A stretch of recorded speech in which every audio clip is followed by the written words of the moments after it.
up? Welcome, misfits, one and all, to this episode of Call Me Skeptical. Does God talk to humans?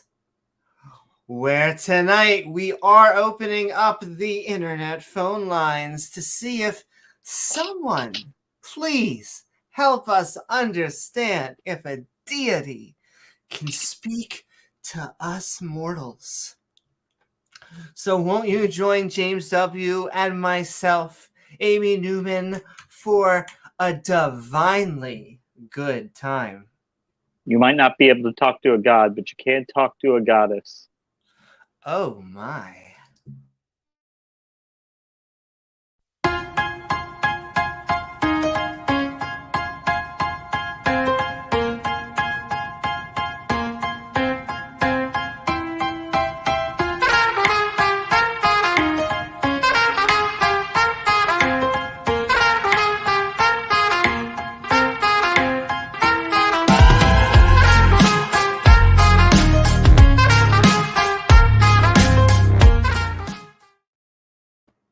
An inner circle goddess. That is right. What is up, everyone? I want to guys. thank you all for joining us on the intratubes. I don't even know how they fit it through there. Thanks, Al. Though, if you are feeling fancy, please don't forget to like, follow, or subscribe, because then you get access to that bell icon, which set to all, gives you reminders to join our live streams. What's up, interwebs? Hey, guys. A little sticky. It's a common problem. Just had to clear my throat. Nope. Those two things weren't related, though. Not at all. Though, during the show, feel free to tag James W. or myself in chat at Amy Newman with your thoughts, questions, or one-liners. We will greet everybody, but that helps us see those wonderful one-liners of yours. Furthermore, we are a skeptic channel. It's true. Including the two schmucks that The you shoe see fits where it, you. right? It does. Wow. Yeah, my size, your size. Size However, 14. woo-hoo. Oh, are you sure it's not 15? Yeah, there you go.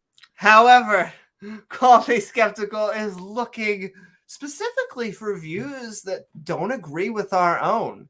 So if you fit the bill, then the link to join the show will soon head into chat or on screen.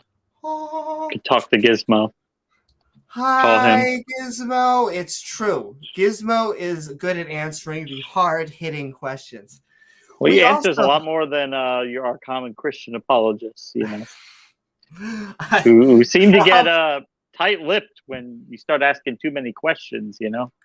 It's true. I would have to say, if you put a presuppositional apologetics and Gizmo in the same room, I feel like you would get way more theology from Gizmo.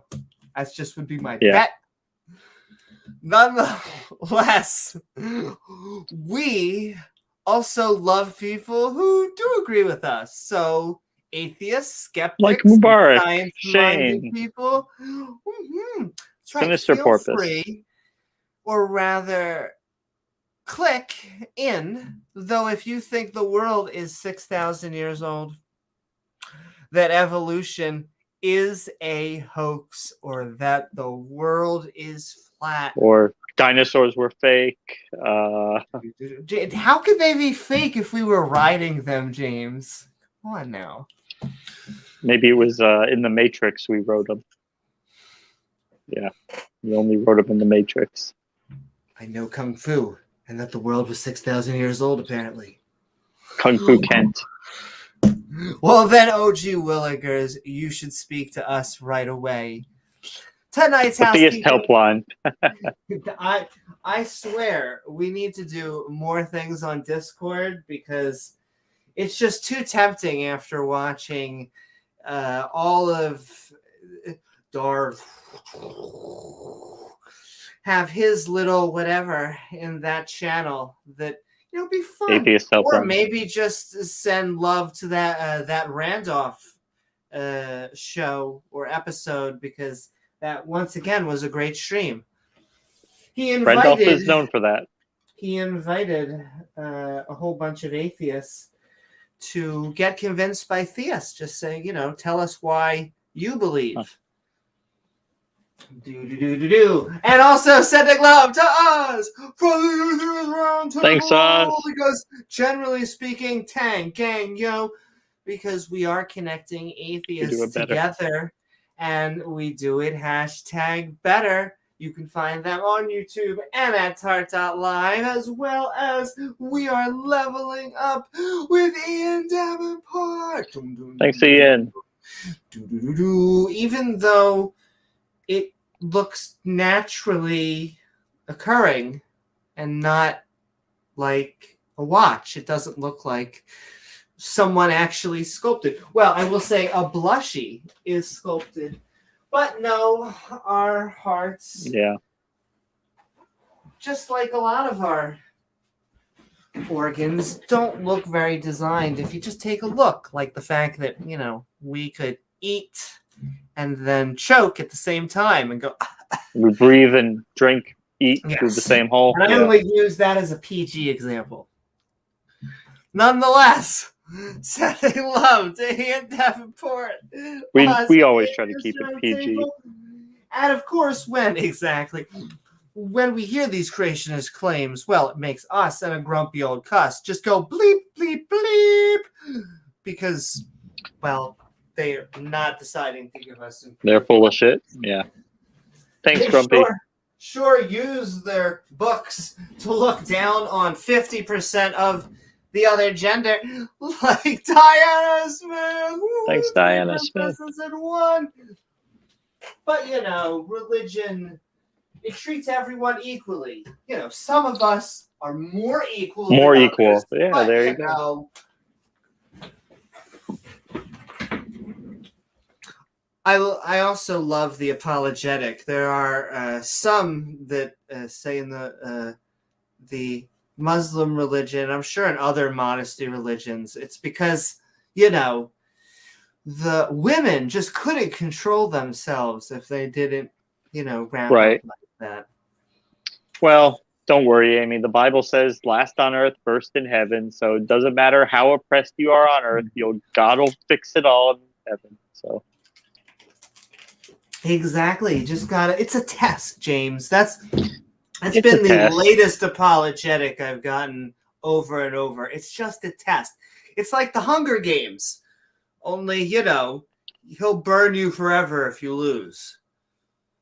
So, I mean, it's the one way of looking at it, it's the best return on your investment you could ever get. You just have to wait until after you're dead to get the return. And honestly, if you believe it on less evidence, you're more faithful. Well, that's what Jesus said. Don't think about it. Because, Jesus said, you see because you believe, but how much more blessed will be those who believe without seeing? So your reward will just be so much greater, Amy, because you don't have that evidence. So how fortunate are you? Like I said, I would have to check the points, but I think it's like double or triple the blessed. I'm pretty sure. Easily. I'm trying to think. It's like, who's lied, ladies and gentlemen? The points don't matter. But sending love to Pat Lillinger. Thanks, Pat. The resident archaeologist of the house, who, of course, has done many Talk Skeptic to Me episodes, like evolution of sacredness from one religion to the next, and also has a fantastic channel at the lovely, fabulous, and fantastic Biddy Buddha at youtube.com/BiddyBuddha_. If you are not good stuff over there, yep. all of this fantastic non-believer content, well, know what you're doing out there. Woo-hoo, but send you can have like a non-believer TV channel one day and just like all your favorite have- atheist content all the time. We need to have more conventions. We should, as we get bigger, we should maybe do a convention. Yeah. You know, just Like send out so much love out there into the internet sphere because, once again, 2 scoops, we do it #better. Because we don't schism. We don't have to do a holy wars. That's what they're called, right? Holy war, yeah. It happens. Burning James, the heretics, yeah. I feel like everyone in their teenage years starts a holy war. It's just natural. So I Can't give really a little hold it bit of against them. latency. I can't hold it against them. But once you're doing holy wars for like a long time, I feel like I have to get a little judgmental. Get out of your, you got to get out of there and just stop Your doing warlord holy phase. wars. Yeah, you gotta. Oh, there we go. It feels so good, though, James. It feels so good. Every once in a while, you got to stab an interface. It's better to be the one holding the sword than to be the one receiving it, right? Exactly. And also sending love to Dale Show, who once again is just asking us to look for a little bit of empirical evidence. But that would be way too much to ask for. Like the meme praise put up the other day, which was like, oh, we have mountains of evidence for the existence of Jesus and the resurrection. Then the atheist says, but it's not empirical. And then the Christian response is, but you believe in evolution, right? Yes. The atheist says, we have mountains of evidence to support it. What they facepalm.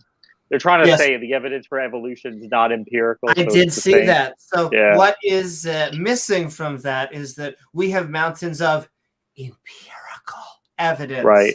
And that's kind of the difference. Like the fossils weren't actually put there by Satan. That would be I just want you to know that would be hilarious. Like, whoo, how are you, honey? Just sitting there with the horns. Oh, it's been such a freaking hard day. I have just been planting all of these fossils in the sand. You couldn't have someone else do that? Look, honey. There's only one devil that I need to put in. I can't have someone else doing my job.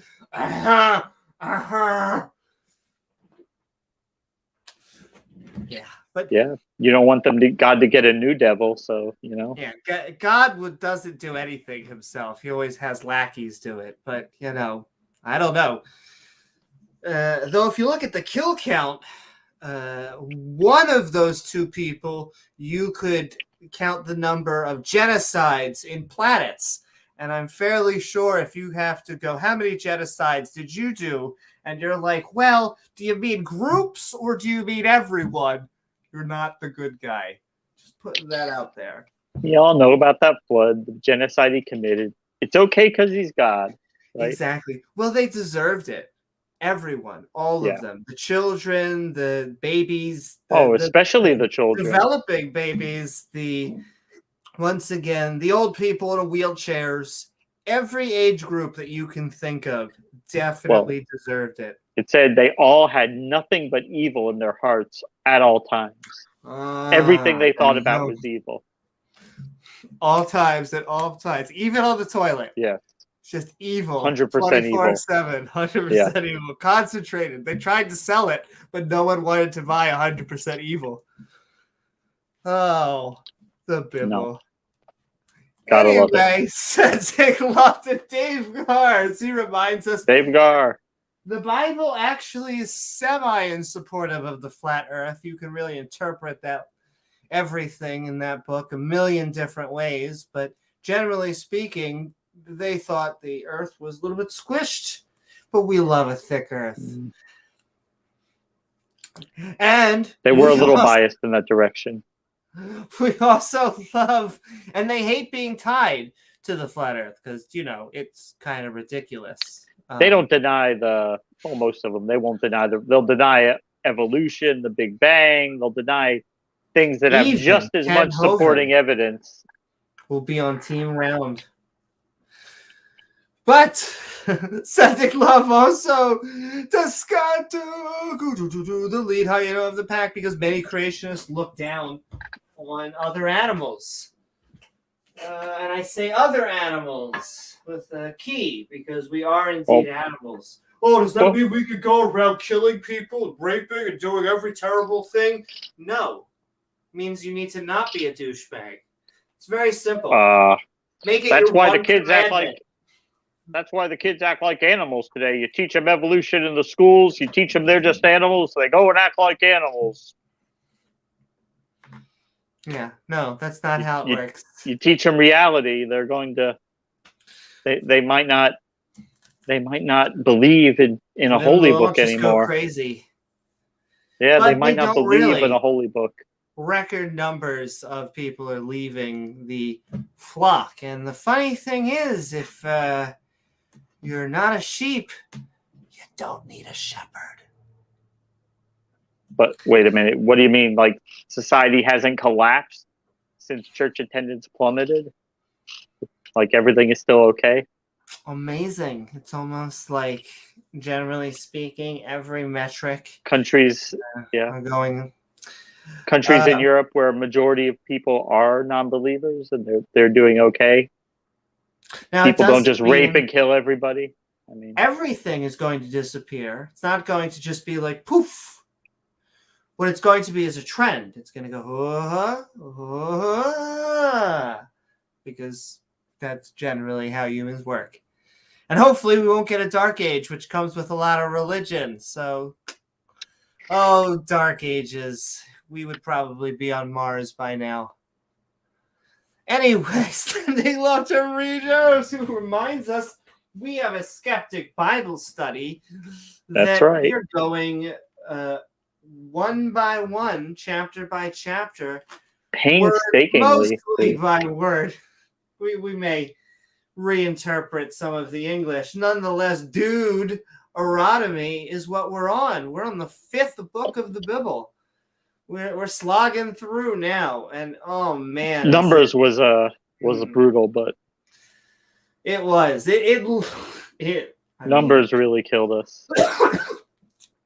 It led up to its name, or it held up to it, because it was mostly about censuses. Wow, that was so exciting. Sandwiched in between genocides, Mm-hmm.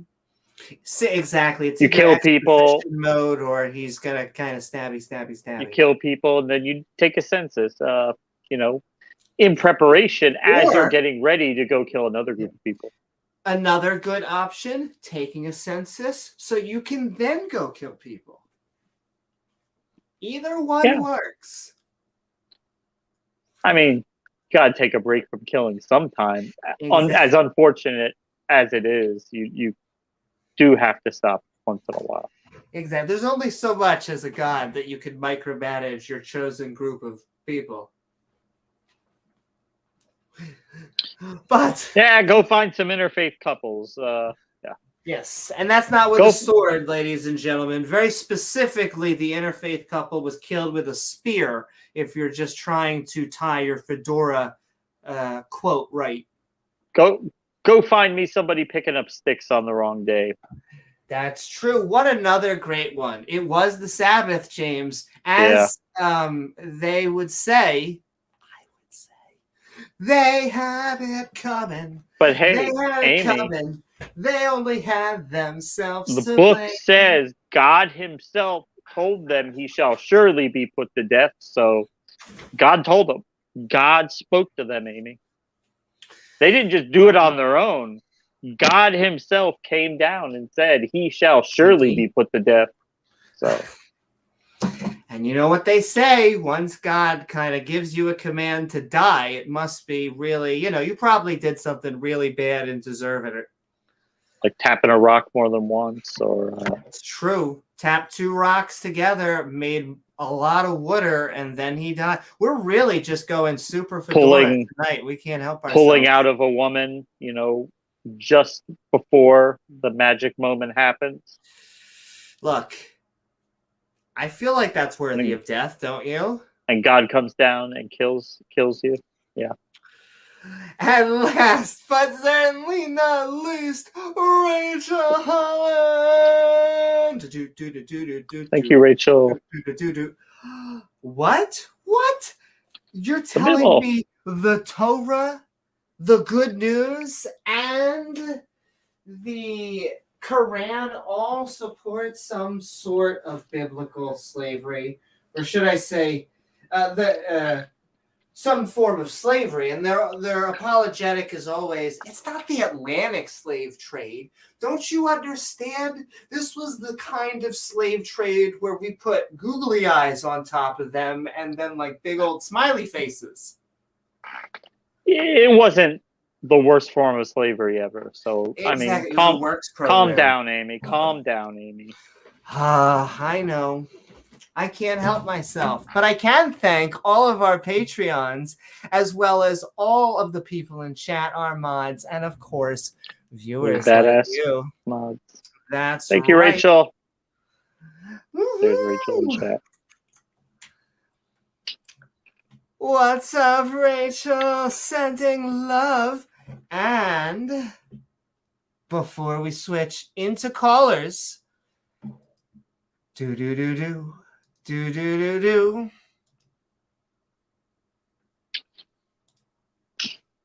Give it to Does me. God... Does God talk to humans? All the theists say I'm pretty fly for an atheist.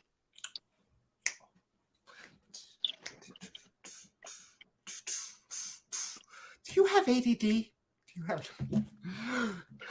Does God talk to humans? No. But that doesn't stop many humans from claiming that they apparently do talk to a God. Or so their claims go, because we can never record their conversations. That's the problem with supernatural agents. They seem to have a hard time dialing our phone number, which may be why they're so divinely hidden. John Cena? In fact, during the Olympic season, let's not forget that creationists go the distance in mental gymnastics and a fake moral high ground. Well, God also represents the gold medal in hide and go seek. Though in some categories, it's the exact opposite. Like, dude, can God even lift? Because we need to talk about how not powerful these deities tend to be.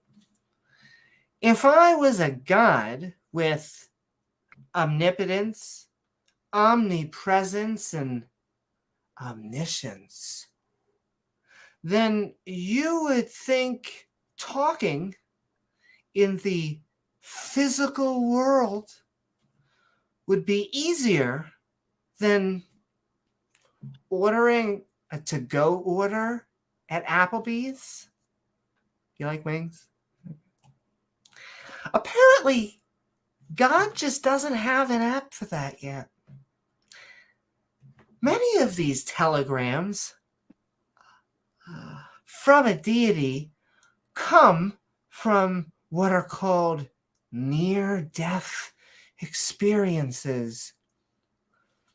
Because, of course, deities like screwing with us and sending us data when the tools we use to gather that data are shutting down. Funny enough, none of these NDEs can ever be replicated in a lab, even with the conditions to do so. And many of these experiences, if not the vast majority, seem to match the religious traditions that they were brought up in. No. Or are currently being exposed to. Some believers will tell us that their deity speaks to them in sweet dreams are made of these. Who am I to disagree? Travel the world and the don't TOS gods. All right, everybody's looking for something. Especially agency producers like, look, I don't want the TOS to come. Especially Gizmo's freaking out over here.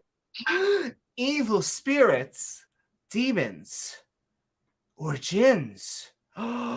Wait, or kind spirits, like gods and angels. Yet, all I really want is some sweet empirical evidence.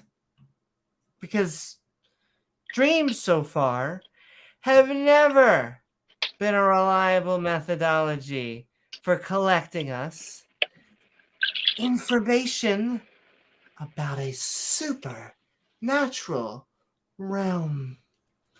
Finally, the last way that God seems to talk to people is via prophecy. I'll take the steak medium. Or a message of the future from God's proclaimed middlemen. Like an American-made fortune cookie. These vague interpretations of sometimes 1,000-year-old text is like Notre Dame gone wild. Oh my. What a naughty boy. Because, like him, anyone can make a lot of predictions and hope a few stick. A war will happen someday.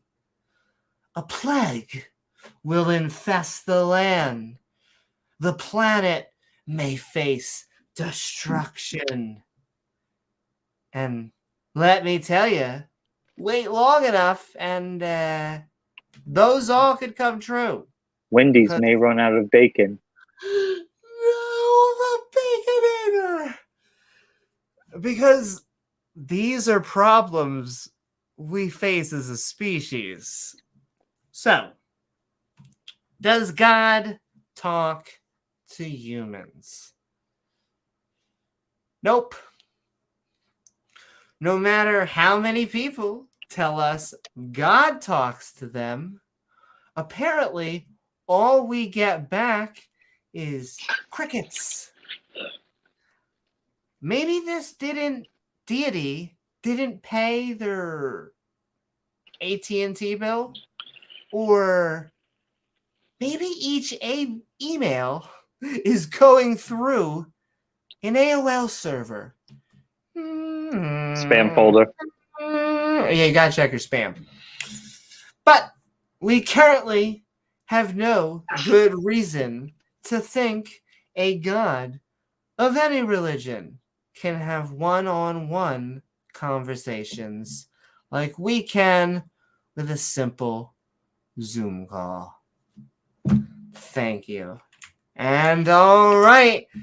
How are you tonight, James? Are you looking for a divinely good time? I think we found a divinely good time. So thanks for that opening remarks, Amy. Yeah, does God talk to us? Does God talk to humans? I think everybody, well, I think most of the people on our side are going to say that's a resounding no.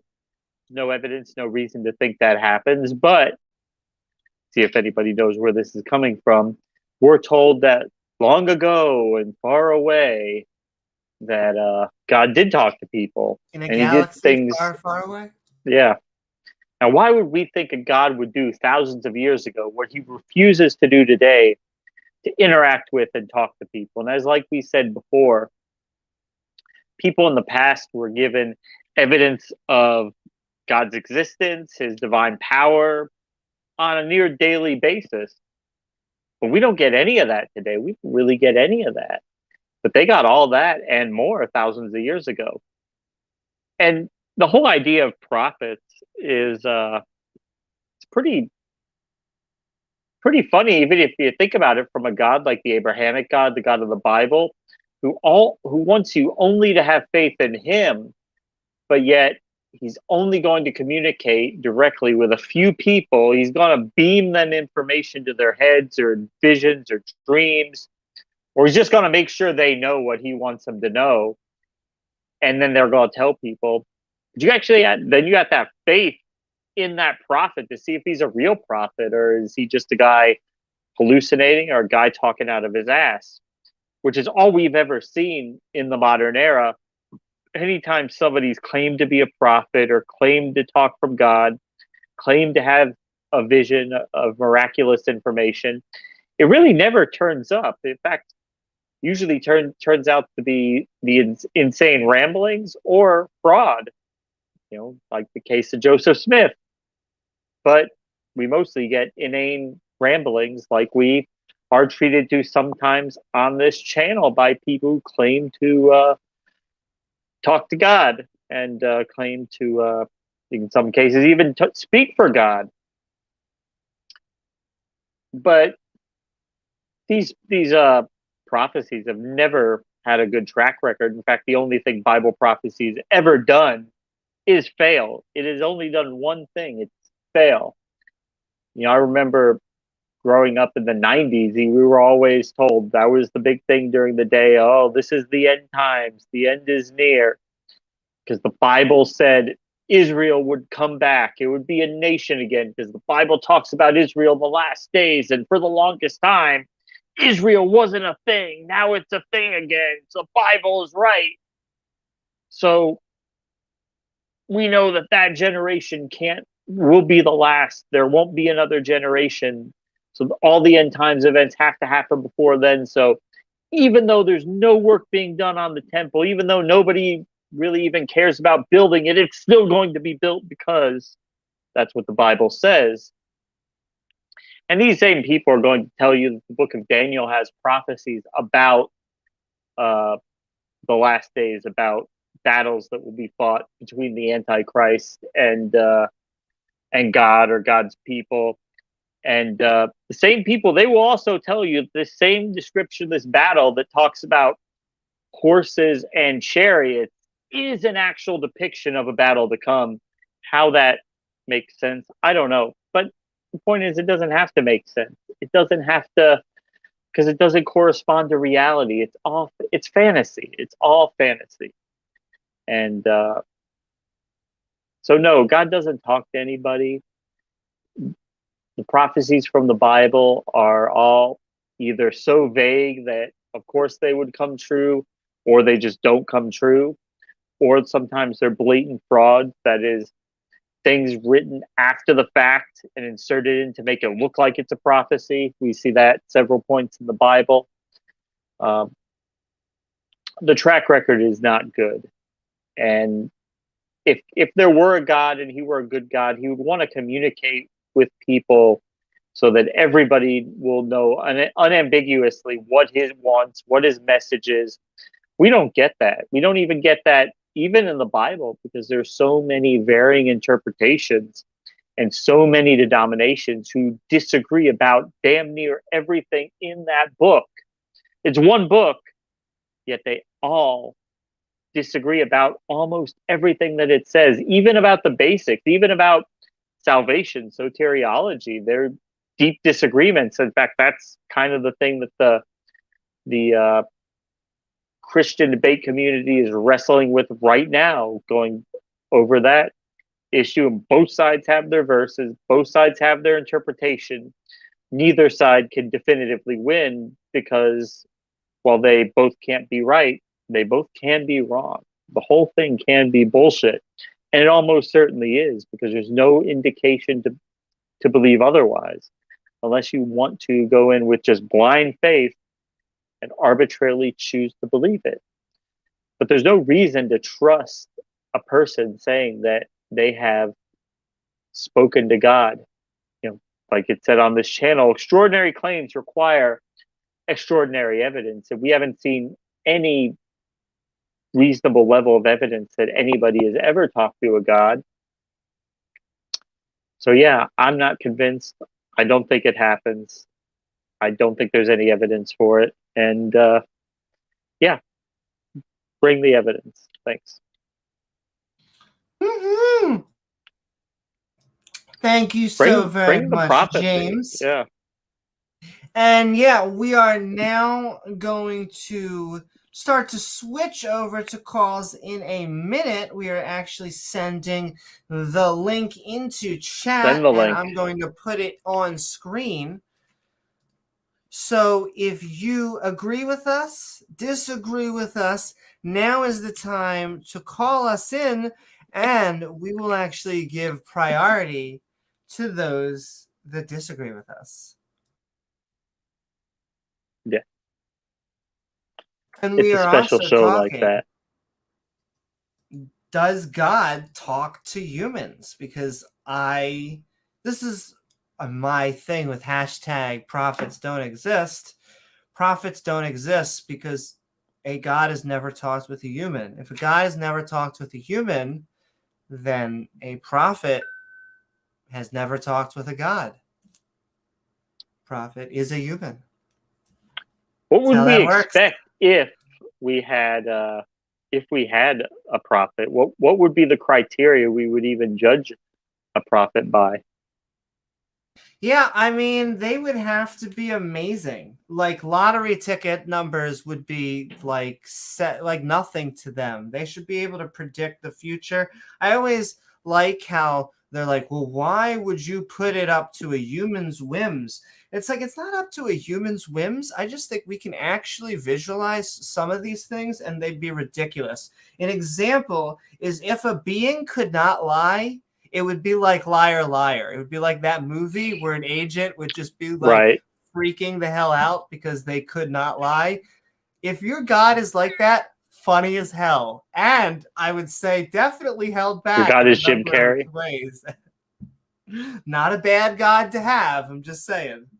Seems to be held back in a lot of ways. Bruce Almighty. Oh. There was a cartoon recently also of Gilbert Godfrey as God. Oh. He would make a better God than most of the gods that we've been introduced to on the channel. What is up, Randolph? Hey, Randolph. And what is up, X Music? I do have to say, I sometimes I do want to save the humans with a cup of water. It does happen. Water, Amy. It's water. Ooh, what is up? What is up, Cushionwood? And I will say, it's funny. He's talking about that game. This is the fantastic. This is the newbie weapon that they start with. A frying pan? Yep, start with a good old frying pan. Oh. Hey. I learned the hard way. This is not a real frying pan. Who told you that? God, you would think, but apparently we're not getting anything back. I'm waiting for it. I think Sended Love to Donald, he did how many streams? Still no God. Like 45 streams in like 6 days. Amazing. And it's true. You can't get the Northeastern out of me. There's almost a little hint. I'm not even from Boston and I want to talk like this. You can't get the Jew out of the Jew York. Well, my favorite impression, It's like my mom. She's like, I do not talk like a Jewish mother. I don't know what you're talking about. I didn't talk like that at all. I'm like, okay, Mom, sure. Yeah. Little, but just whether a you slightly are, Jewy. whether you're a Jewish mother, a theist, an atheist, A cat lover. coughing, not coughing, a cat lover, please come on the stream. Please not all over it. Again, I would like to keep things tidy, but you could tell us your thoughts. We're not going to mute you. We're not going to ban or kick you as long as you follow the only gods that we know exist, and that's the TOS gods. Come on. And it's like even the messages we get from prophets, it's like the information they're sent to convey would have been probably what the people at the time might have thought would be pertinent, but it's all in the long run very irrelevant, impertinent things. It seems to be that it had to do with the politics of the day than any type of important information that humanity needed. It's also funny how all of these religions have exactly the technology and the information of their accessible time. Like they always try and like gum it up. Like they really knew that this was if they even believed the evolution in the Big Bang. They're like, look, it knew cosmology, even though no, I can say this both in the Quran and the Torah, which apparently the Christians are supposedly follow, that both of them got the cosmology of the universe wrong, got the order of men and women wrong. Do you see a pattern here? Well, it's just that the books use very oftentimes vague and poetic language, and they utilize that to stretch the meaning beyond the breaking points of credulity. But I will say I normally know that feeling. They do it because it's all they have. They don't have anything else, Like I said, the mental gymnastics that goes on, it's fantastic. Whew.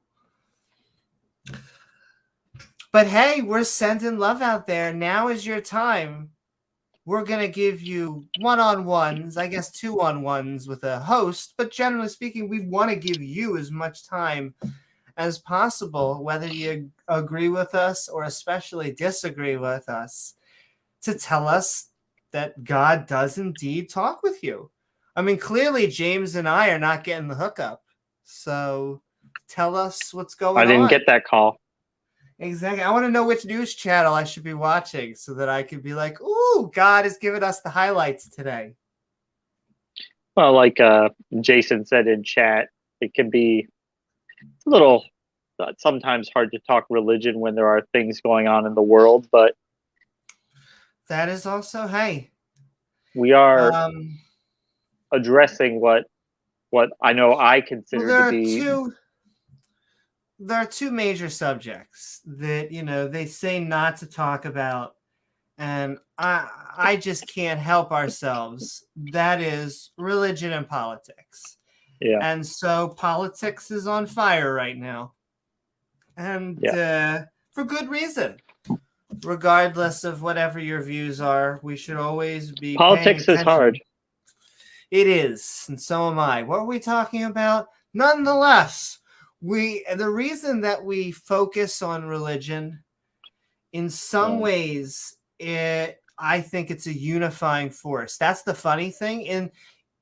We are cats. Skeptics are naturally cats. You tell them, they always want to devil's advocate for maybe the underdog position. Nonetheless, I find that when you lose religion, just all of the baggage, so much of it at least, a lot of it just gets most of it dropped, and we all just consolidate on so many scientific positions that the politics just becomes how you do the things that you talk about. Like, I'll give you an example, which is, I'll throw it out there, but the world is getting warmer. That is a fact. How you handle that, whether you want to, how much money you want to allocate to do that, whether you think other countries should be giving more, whether you think this country should be giving more, that is all secondary from the fact that it is getting warmer. And it shouldn't be political. I don't think it is in many other countries. But if you disagree with us, also come on here. Because really, I just want to defend science. I don't care about... Well, religion, I think, is the biggest lie ever told. And I think we need to recognize that for what it is. It doesn't mean that all religious people, all theists are bad people, because most of them are not.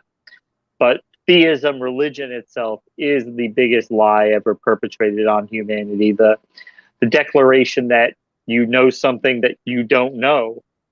I would say it's the number one superstition currently in the world. Billions. And believers. There are people who take their superstition with a side of reality, with the side of science, and we can work with those people a lot. The theists who do accept most of what science says, and they're willing to bend their religion around science, which is obviously better than those people who don't make that call. And I would say the closer that you are to team science, the less that we have a problem. I would not say, at least intellectually, because clearly no one's threatening violence. That's the joke. Are you trying to make us into communist Russia? Blah, blah, blah. No, we are trying to, as a secular nation, respect all religions, including the freedom to not believe in a religion, and absolutely I think in the marketplace of ideas that not believing is better and more intellectually honest, especially as a skeptic. Definitely. But if you disagree with us, come join us. Come on down. Yeah, we might have scared the theists away, Amy. I don't think they want to come on. It's always funny how, like I said, I saw on a very misty channel, it was all filled with smoke. There was a gentleman in there. Was he getting thrown out of Chuck E. Cheese at the time? He was getting kicked out? Well, this gentleman was a different one. That was he has a phobia of women. This gentleman, he hates women. When women come onto a channel, he just flees and gives some sort of excuse. And so I forget last time their name was, but I think it went with a song like Jack and Jill Went Up a Hill. What are you talking about? Is that Josh? But they were saying that there are no atheist channels that will just throw the link up and just openly invite theists, and especially Christians, which is always funny. Everyone, whatever religion they are, they always think that they're the ones that are getting picked on. I'll give you the Game Informer pro tip of the night. It's all of them. All of them? Yeah. All of them. They can't all be true, but James, can't they all be wrong? They certainly can. They certainly are wrong, because they all have the same level of evidence that you, hey, Randy, they all have the same level of evidence, blind faith. But James, it's not blind. It's just faith. Oh, you mean belief in without evidence? Oh, fantastic. What can't you believe on that again? Yeah, and the way I differentiate blind faith is because most of these people, their faith is not falsifiable. There is literally nothing you could show them in the natural world that would ever get them to come out and say, okay, maybe my faith isn't true.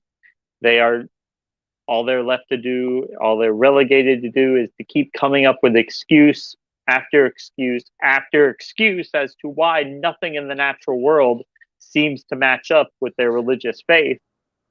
And I love the ones that are like 100% certain that you and nothing could change their mind, and then they ask us what would change our mind, and we're like, well, can we shake their hand? And they're like, Evidence. Yeah. actually working in the empirical physical. Look, ladies and gentlemen, this guy wants something in the physical world. Can you imagine selling burgers? And like you were in line, you're like, I'll take a number 3, please. And you just hand them a bunch of wrappers, and they open it, they unwrap it, and they're like, well, there's nothing here. And it's like, this is a metaphysical burger place. Look at this guy. He thinks he's getting a physical burger.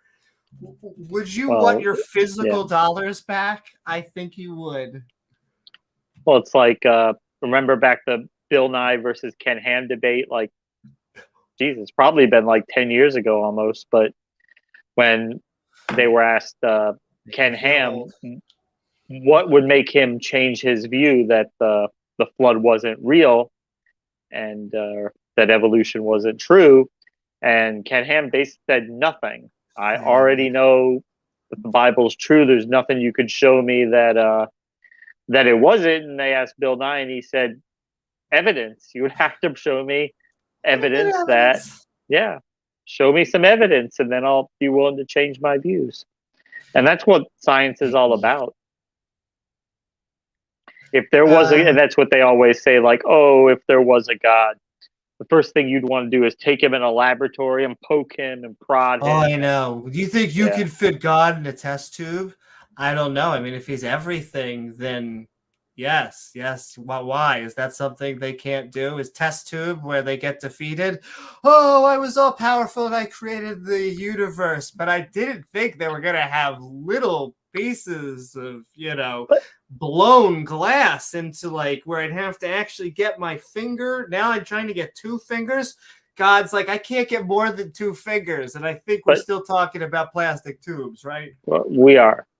But, I think if there was a God and he really did manifest, I think he would be able to present himself in more than a convincing enough way that would lead almost everybody to conclude this is the real deal. Like he is like I don't even need to take him into the laboratory. I just know that he's real and that I'm not hallucinating. This is 100% real, and that he is what he says he is. You'd think he would be able to convey that to everybody. James, if that's what he wanted to convey. I am that I am. Yeah, right. Here we go. So, what better explanation do you want than that? Speaking of that, so as people may be aware, I have a debate coming up with Ken Hovind next month, March 11th, on the Standing for Truth channel. So getting ready for that one. I'm going to do my best to make that a good show, a good outing for the atheist community versus Ken Hovind. But yeah, check that out. What was that date one more time? March 11th. Yeah. Just a little over 2 weeks away. Oh, see, that moved so fast. It was like, seems so far away. Now it's 2 weeks away. And then the after show on Atheist Junior's channel. Atheist Juniors, we are planning on having that show on his channel. That will be a blast. Thanks, AJ. It's almost like, when we're bringing the non-believer community, we do it hashtag a little bit better. But it doesn't seem like anyone wants to join us. What's wrong, theist? What's wrong, believers? Did we say really mean things? We didn't really mean to be mean.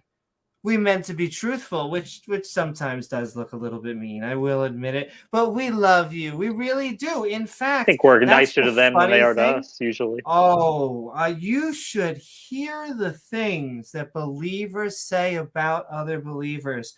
The greatest thing is they almost use us as a benchmark so they can springboard off. They're like, oh, if you see... Even the atheist. Even the atheist, exactly. Ooh. Yeah.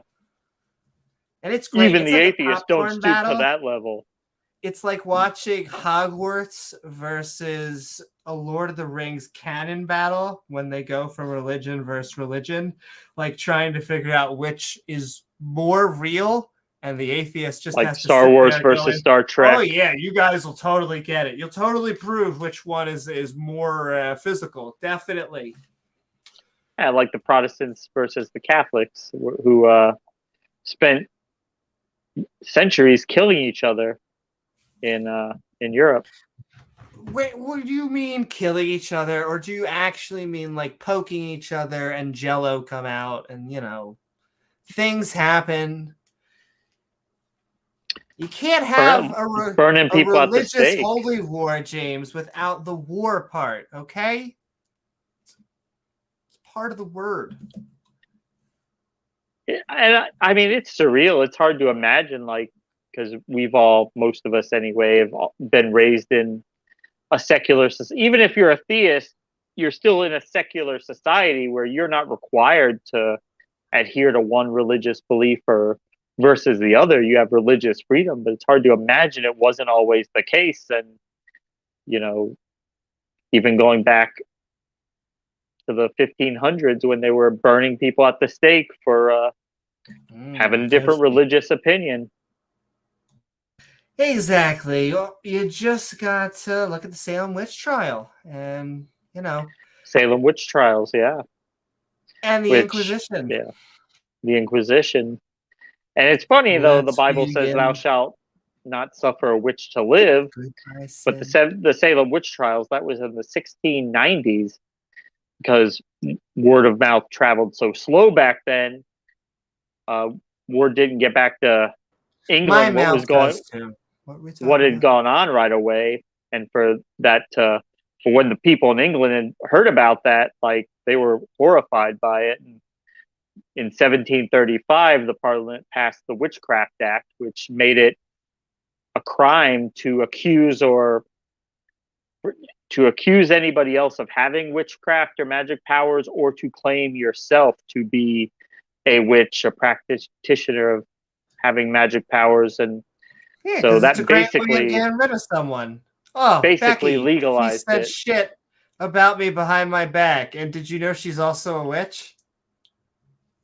I mean, it's hard for us to imagine, like, in like reading some of these trial transcripts from the era, like a lady would say, "Oh, I saw my husband. He got up out of bed at night. He went down to the garden, and then the devil came and transformed him into a fairy, and he flew off with the devil." And of course, the judges are just listening to this, like, "Oh yeah, this is actually probably what happened." Imagine either sending someone to prison or executing somebody on that kind of testimony.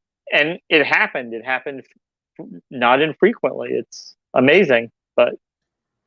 And once again, thanks to religion. Yeah, thanks to religion. Not that no bad things would happen. Many of these things are almost false positives from the human species. We used to think that when it rained or when it lacked rain, we needed to kill a goat. We no longer think that. And it's important to point out that existed throughout different cultures all over the world. So it's not picking on any one culture, because all cultures engaged in varying levels of superstition and belief in magic and divination and things like that. Not to mention, they think that, like, they don't realize that that's them. Like, when we say kill a goat, they're like, you must be speaking of some other minority religion. Right. Well, sure, but we're also talking about the Abrahamic religions, which slaughtered animals so that their God could pass over them and not kill their firstborn. So no, it's everybody. It's all religious people. And they look down at cultures, for the metaphorical ones, I guess. Yeah. Well, they look down at cultures like the Aztecs and the Incas for engaging in acts of barbarity and cruelty and human sacrifice, which they did do, but all cultures at different times practice things like that. And is it much different than at the same period where they were executing people in Europe for witchcraft or, things like that. There were acts of cruelty going on all over. It's just their acts of cruelty were okay because they were enforcing the will of God, and their acts of cruelty were done in the name of their pagan gods. So that's different, right? Well, there you go. Once you're doing it in the name of God, then it's actually kind of moral that you kill witches. I mean, It the Bible says it does in the say, Bible. "Thou shalt not suffer a witch to live." They're casting spells on people, Amy. They're hurting people. They're doing bad things to people. How can we make them stop? You Being can't just naughty. how can you make them stop? What are you gonna do? Lock them up? They'll just have the devil come and transform them into a pixie, and they'll fly out of their jail cell and go visit death and destruction on people. This is what they actually believe. Oh, It sounds what's the saying is like, the greatest trick the devil could do is make you think you didn't believe. Yet they don't apply that to God. He's making me think he's not there. Is that also his trick? Or is that also Satan works so non-stop around the clock, apparently? So Ken Hovind, he likes to quote this Bible verse. I think it's from either John or Peter. And it's like, oh, the scoffers will come in the last days and they'll say, oh, that since the fathers fell asleep, all things continue since the They beginning. do like scoffing. And he's trying to say, like, oh, look, the Bible predicted you guys would come around and say, oh, look, these prophecies aren't happening. Well, maybe it's because they knew it was bullshit. The prophecies weren't going to happen. So they put that in there. Oh, well, people will come and say, hey, look, you said all this shit and it's not happening. Yeah, just keep waiting because it will happen. It will happen eventually. And it works no matter what. Don't be a scoffer. They have it so that when they are the minority, they can work in this persecution complex. And when they're the majority, they'll be persecuted for his name. Prophecy, and then it can go back and forth. You could just say, well, it says in this verse that everyone's going to be mean to me, and it says in this verse, apparently, we're going to go be mean to everyone else. So, tails, I win; heads, you lose. Yeah, it's and that's why we say it's the biggest lie, because it's the biggest superstition, but it also is a lie. Claiming to know things you don't actually know, claiming to speak for a God that you don't actually know exists. Well, and what changes over from intent to me is if you are not giving the reasons for why you believe. If you are giving other nonsense apologetics, trying to convince other people in hopes that that case is actually stronger and will then win over the skeptic, when you yourself believe because of 3 waterfalls or whatever the hell experience that really can't be replicated. Because that really only applies to you. And we've heard testimony from people about the ones who do honestly say why they believe, and it's not very convincing at all, because when you get down to it, it's really it's mostly coincidental stuff, like, oh, I went to this city and this crazy thing happened and I actually met my wife, and because after that we've been together for 36 years and we're together today and I love my wife. And it's like, well, that's amazing that you met your wife, and I'm glad that you guys love each other and you've been together and you're happy, but how does that translate to a magical sky daddy?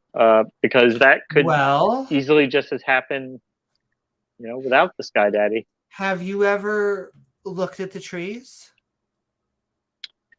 Yeah.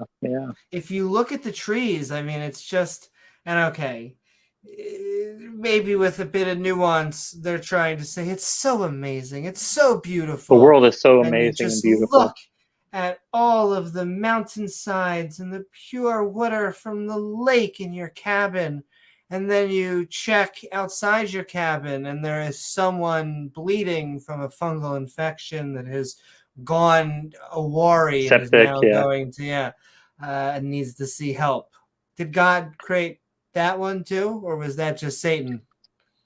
Well, and it's so insidious because they know that, because you can even see when they wrote Genesis, so everything is perfect, yet they know the world is not perfect. They know there's bad things in the world, but God is all good, right? So he didn't cause any of All that. good.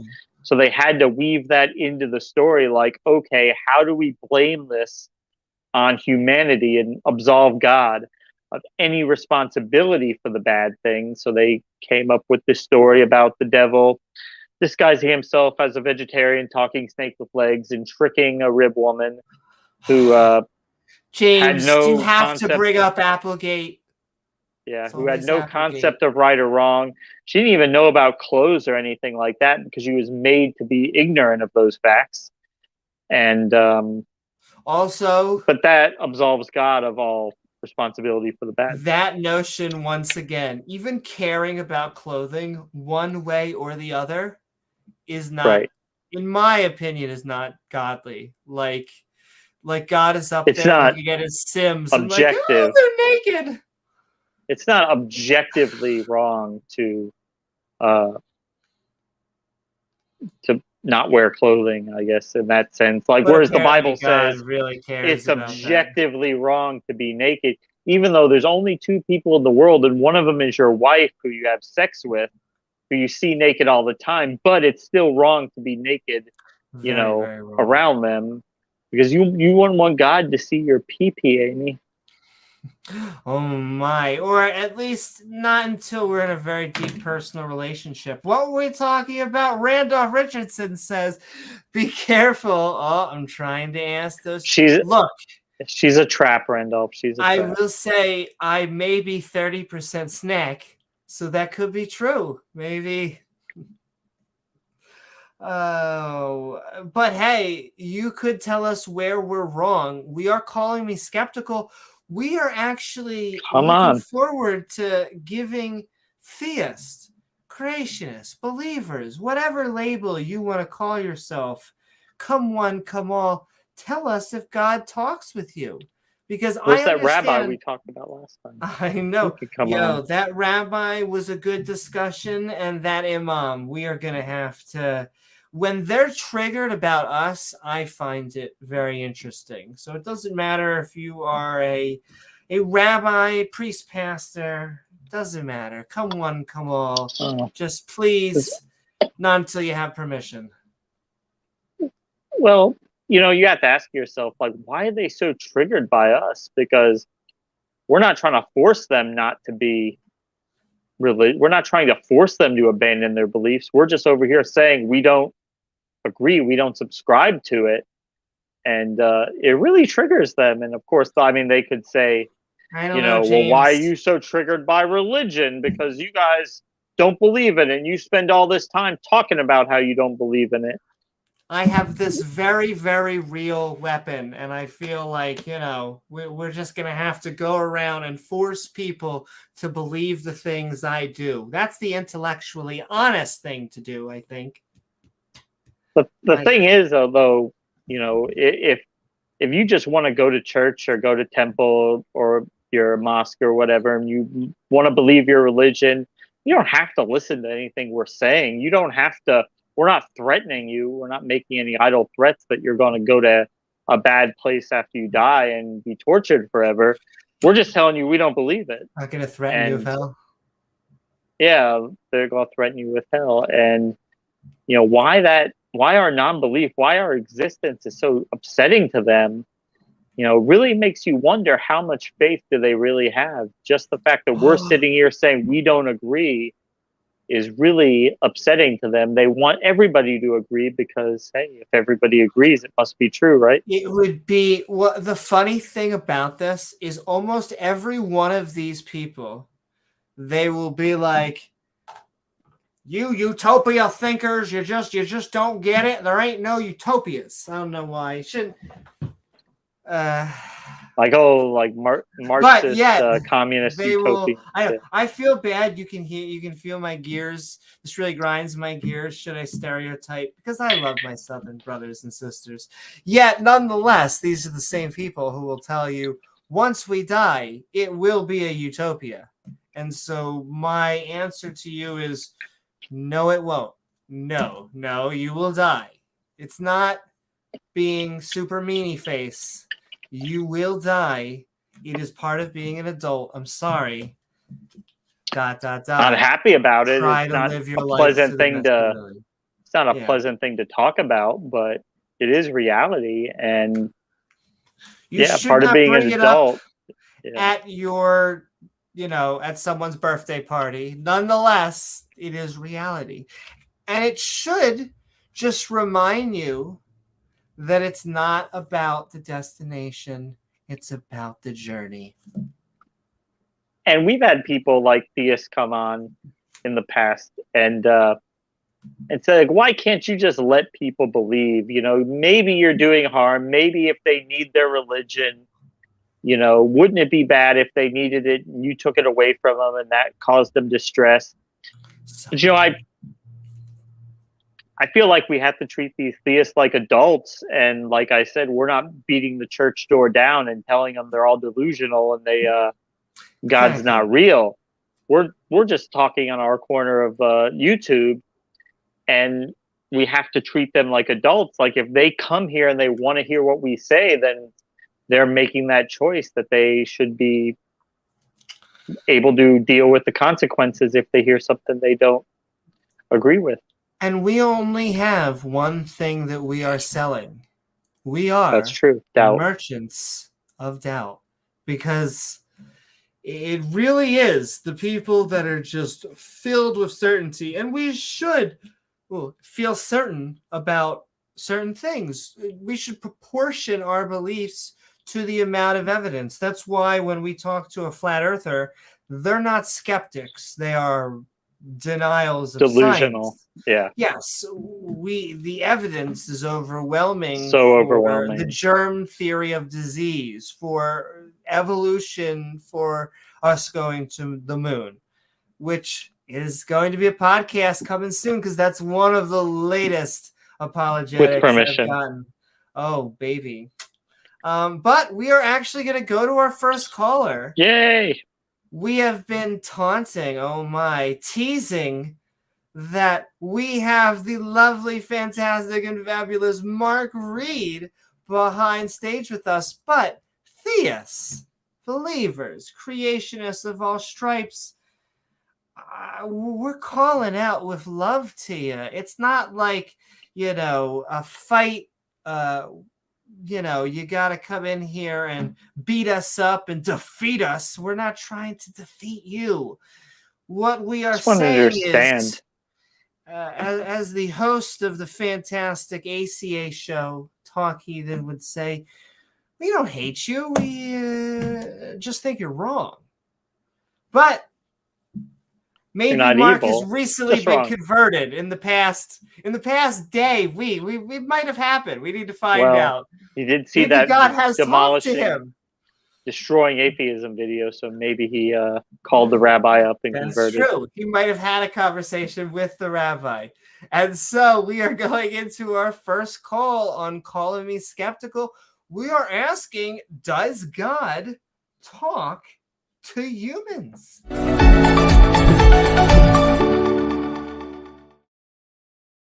What is up, Mark? Hey, Mark. You are doing well. The link to join will be pinned, but we are asking, we're trying, please help us understand, Mark.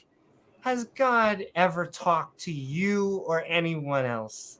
No, never in my life. Look, firstly, I'm a long-time listener, first-time caller. Thank you, Amy. Oh my! Taking my call. Well, I was just listening to you talk about the anger that we get, and it kind of, this is very, very fortuitous because I got somebody contact me off the back of T-Jump server doing the usual "I'd like to talk to you" kind of thing. his name was, oh, let me think, it was Repent Now or something along those lines, Because you wouldn't have it named like Repent Later. Like, I'll get back to this and repent.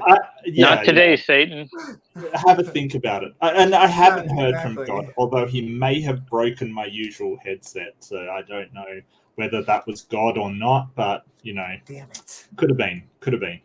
But yeah, I started out by saying, oh, I don't know why you people keep contact, because it happens a lot. Like, you'll just be on Discord and somebody will come through saying, hey, I'd like to talk to you. You've done nothing to chase down these people. You haven't approached them. But I sort of said, you guys just contact me and then get angry. I don't really understand why you do that. And this person was very insistent that I was triggered and that I was just like, getting my back up about nothing, and he wasn't like that. And can you guess what the end result of the conversation was? Rage quit? Very well. He That would didn't rage quit. It was just one very angry boy, or girl. I mean, I'm not very naughty. Yeah.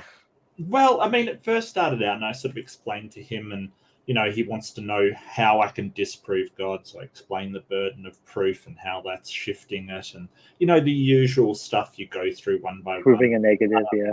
Right. And he said, how was the universe created? What's your foundation? I don't know how the universe, all this kind of stuff. And then the God of the gaps argument from ignorance. And he just got angrier and angrier before claiming that I did know that God was real. I've known all the Bible along. says so. Well, the Bible says so. And what I asked him, well, why are you trying to convince me if I already know? Like, that doesn't seem to make a lot of sense to me.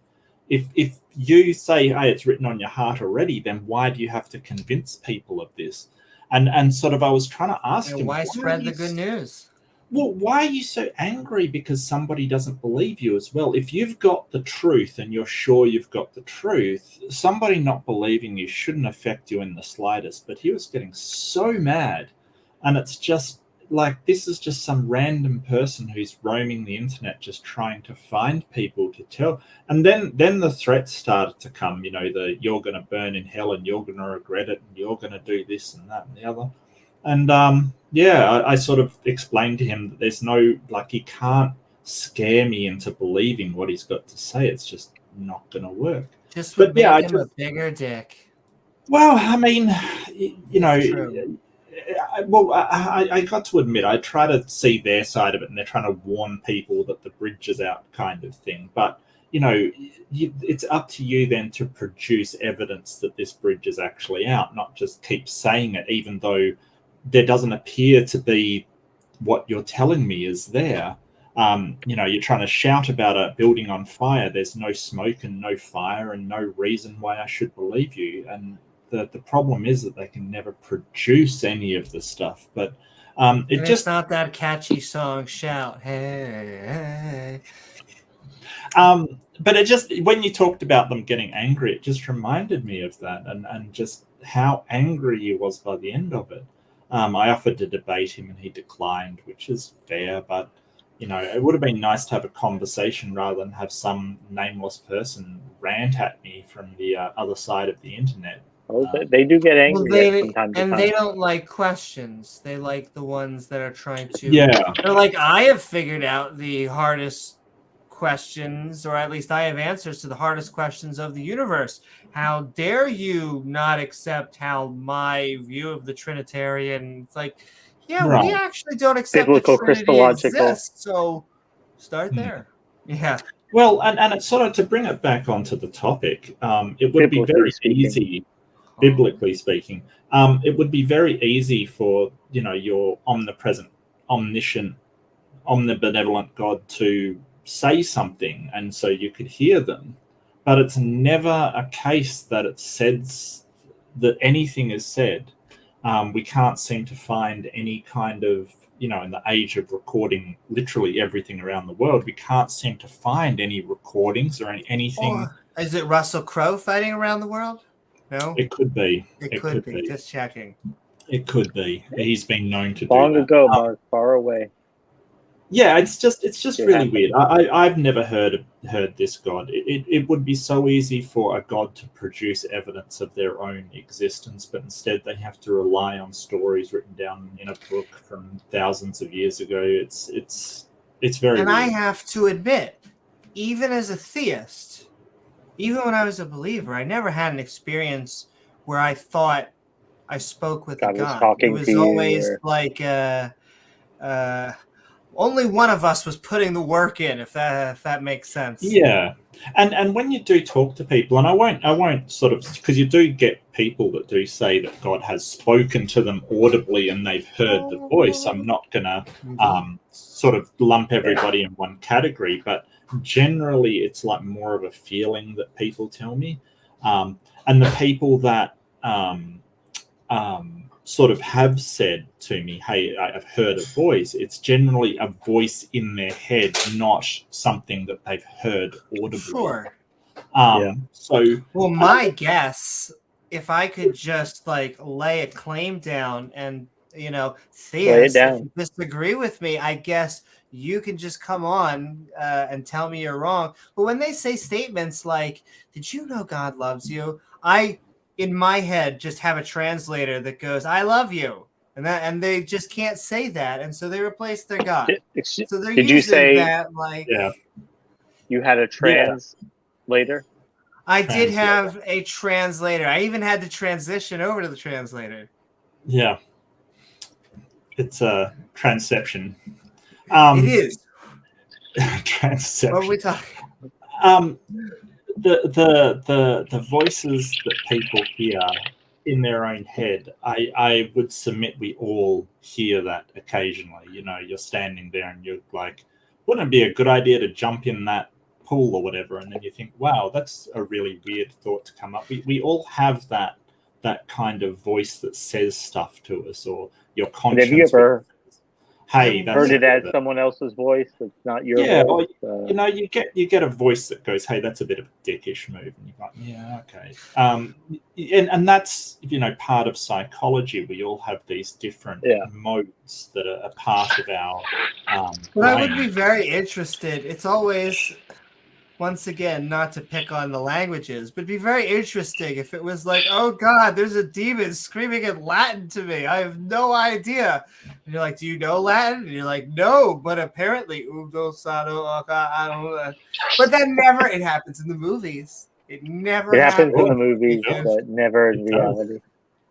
Yeah. I mean, how would you know if the demon's screaming how at they you? know? I know exactly. Well, they might be complimenting you. You'd never know. Well, I always think that if it's the biblical story, we would be Team Satan.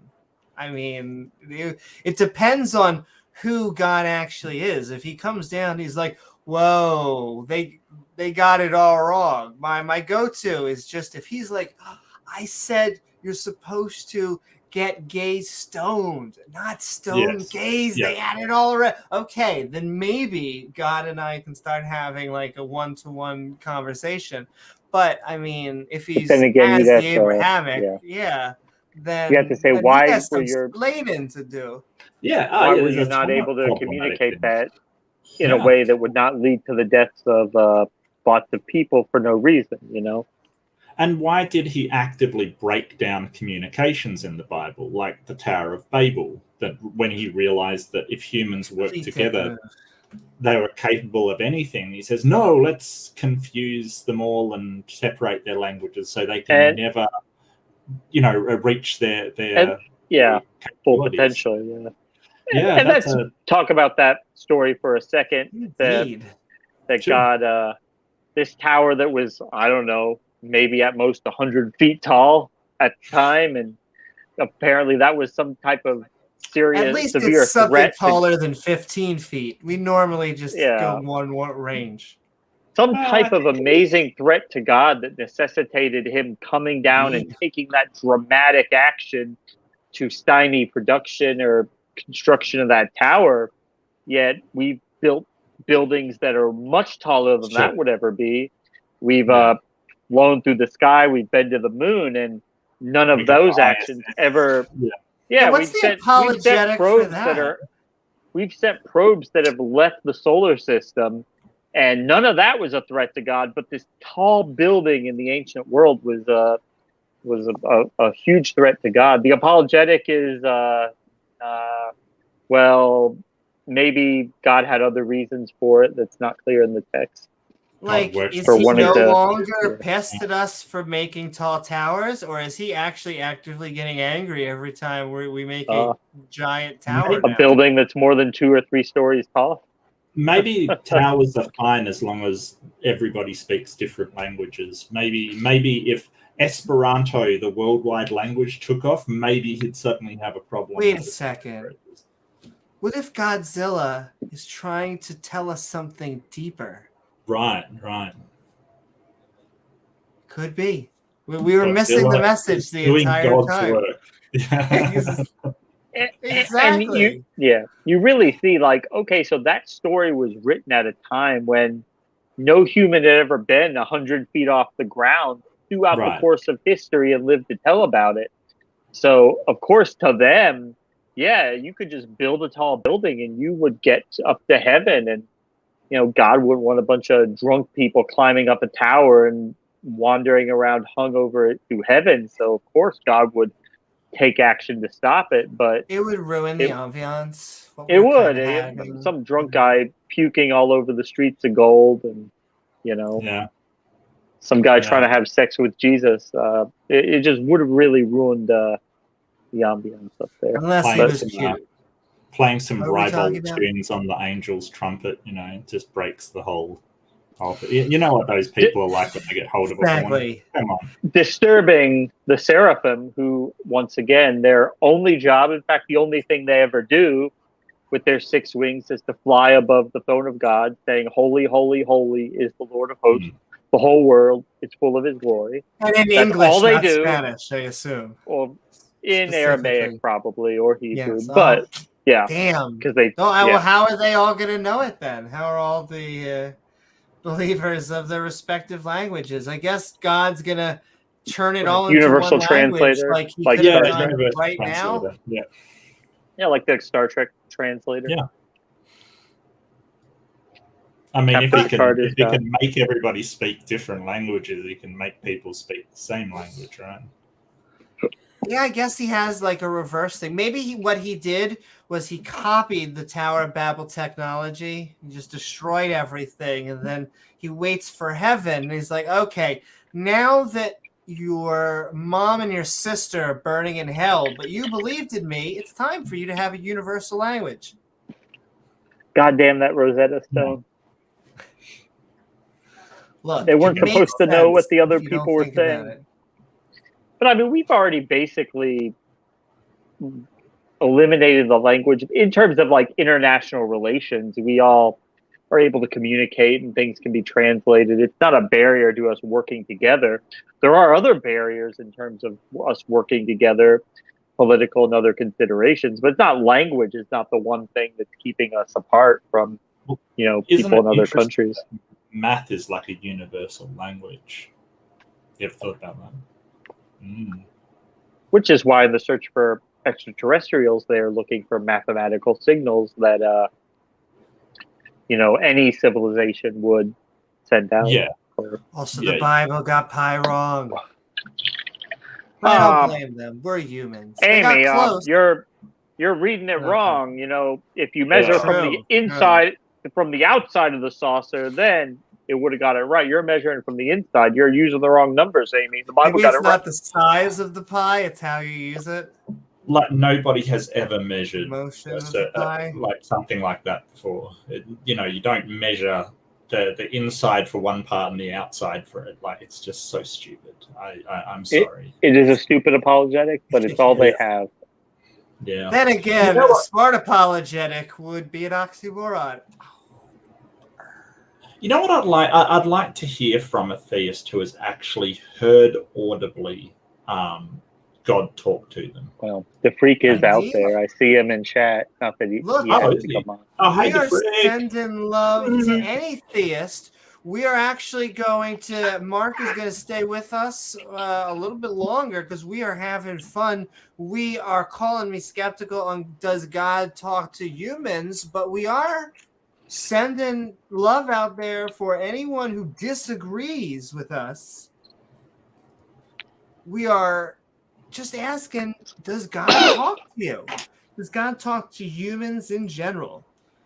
And we tend to be humans. I am, as we've been talking about, 33% snack. But, Well, we all saw your DNA test results, Amy. You can't hide those forever. I know. You are 27% lizard. It's true.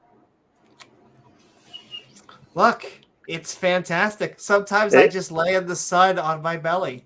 If you watch her in slow motion, you can see her tongue go up and lick her eye. And then you'll, because it's true. That's not the only thing. Yeah. Her tongue. That's not the only thing her tongue does. Yeah. What's up, Mubarak? Praise him, then pay him. Yeah, absolutely. That's right, baby. Not the collection plates going around. But you don't actually pay him. You pay me, and then I will use the money to further his cause. So, like our favorite preacher, Creflo Dollar, the prosperity preacher, can get a new is Rolls the Royce. Name trolling? That's what I want to. Is the name marketing or is it trolling? That's all. It is his actual name. It's just so I funny. know, but I want to know. Is it like I am Creflo Dollar because you're going to be ringing in the dollars, or I am Creflo Dollar because I can't give me your dollars. You guys are giving me money because I am selling an invisible product in the sky. Maybe both. Oh, prosperity preachers. Everyone dislikes you, whether you're an atheist or a theist. I don't think they care because they've got all the money, so they're just like they're laughing all the way to the bank. Well, true, and so it's up to us though, the skeptics, the non-believers, and I guess even the the people believers who like are just Cindy, assholes. Who is out there freaking calling out Ken Hovind left and right because he is a piece of. We'll let you fill in the blank there. Exactly. And so, it doesn't matter whether you're an atheist or theist at that point. At that point, you're just team decent human being. I was watching one. I was watching one of Kent's videos the other day from his seminar, and in it, it's so ironic because he has he's showing pictures of the people at Jonestown. Yeah. It was. Yeah. But he's showing pictures of the people at Jonestown, like, look at these people. They were in a cult, and they believed the cult leader, and they drank the Kool-Aid. It's just like, that. There you go, Kent. Give yourself another 20 years, and you'll be that cult leader. Like I said, if you're ever at Dinosaur Adventureland and they start handing out Kool-Aid, don't drink it. I mean, that's just something on his vision board, so I'm not sure. I'd more compare him to the sort of maybe the Branch Davidians who holed up there and sort of resisted the government kind of thing. I could see it happening. I don't think Kent would go in for suicide stuff, but I could sure see him holding up with guns trying to resist the tyranny of the secular government. It would probably be more charismatic leader trying to shill people not out of their money, but the thing with Dinosaur Adventureland is basically you can come here and hey, I'll give you a night's stay, and then here's I'll put you to work. Get to work. Yeah, exactly. And so we were just talking about biblical slavery. It's a works program, ladies and gentlemen. Remember, Brian Stevens says, did someone mention DVDs? $7.05 or my DVD, and actually talks about a 15. But it's just so, it's just so how he treats the people there. He really does treat them like slaves.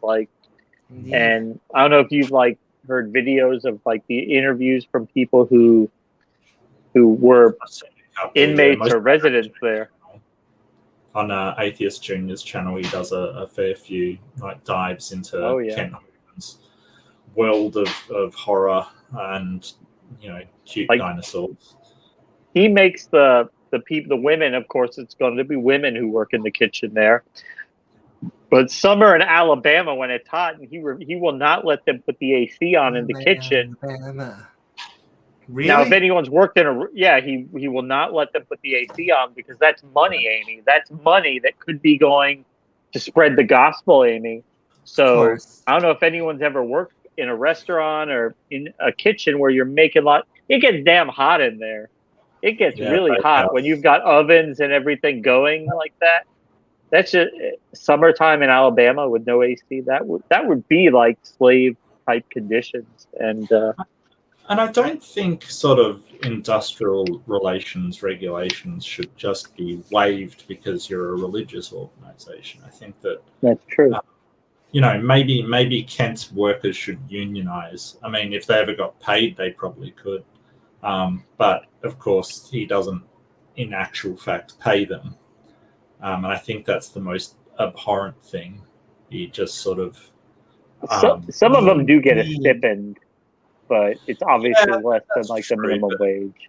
Yeah, it's really, really gross the amount of work they do. It's more a commune than a sort of workplace kind of thing. It really is. Or at least that's what I understand from having seen a little bit of it, that it's more a volunteer program for a religious organization than any kind of as much as I would like to continue clapping all over inmate K70627. I'll be doing that in a few weeks anyway. That's right. You've got the debate on. Excellent. Right. We are going to send March 11th. Tink, Blaster Master, Stephanie Trenton sending love to all of you, Brian Stevens. But Mark, I do want to send love to you. We have been calling you so skeptical. Much, Mark. Any last thoughts on, does God talk to humans? Not in any kind of way that we can understand. So no. If your aim is to communicate and you're omnipotent, then either A, he doesn't want to communicate, or I mean, I can't possibly think that he could not capable of communicating. So we've got no reason to believe that any communication... He's not effective at it, yeah. Well, it's so effective that he's, invisible to our senses. So, or anything that we try to do to confirm this communication. It's like the invisible plane. What, Wonder Woman's plane? Yeah, exactly. Like Wonder Woman's plane, that's it. All right. The invisible It took me a second. I was like going through my superhero. Yes. Amy, you're about to be attacked by an invisible bear, but it's behind you. Well, thank you so much. My. Don't try and flatter me like that, James. Yeah, you know what I'm talking about. Thank you so much. Over there. I really enjoyed it. Mark, have a good night, Mark. Thank you. And with that, we are bringing on Get your freak on. What is up with the freak? That's right. In fact, we are calling me skeptical on, does God talk to humans? What are your thoughts? Hello, everybody. I was hoping maybe you'd leave Mark on because he always has some of the best questions. But God talks to man ever since Adam. That's how he works. He talks to human beings, and even like I think it's Psalm 1 or 2 or 3. He sets aside someone who's godly for him, and that's kind of the way he works it. As far as when I heard from him, I would say I was taken up. My whole mind was taken up into the spirit realm. So I was physically where I was, but the vision was somewhere else. Behind the veil or different dimension, whatever you want to call it, kind of a vision. And so I heard him audibly in the vision, but I didn't hear him in this reality, like speak out loud audibly. Not like let's say, John the Baptist did maybe when he baptized Jesus, and he heard, almost like an audible voice and the dove coming down in the Holy Spirit. But mine was definitely in the spirit realm. So he reveals himself to everyone differently. Just the fact that we're individuals.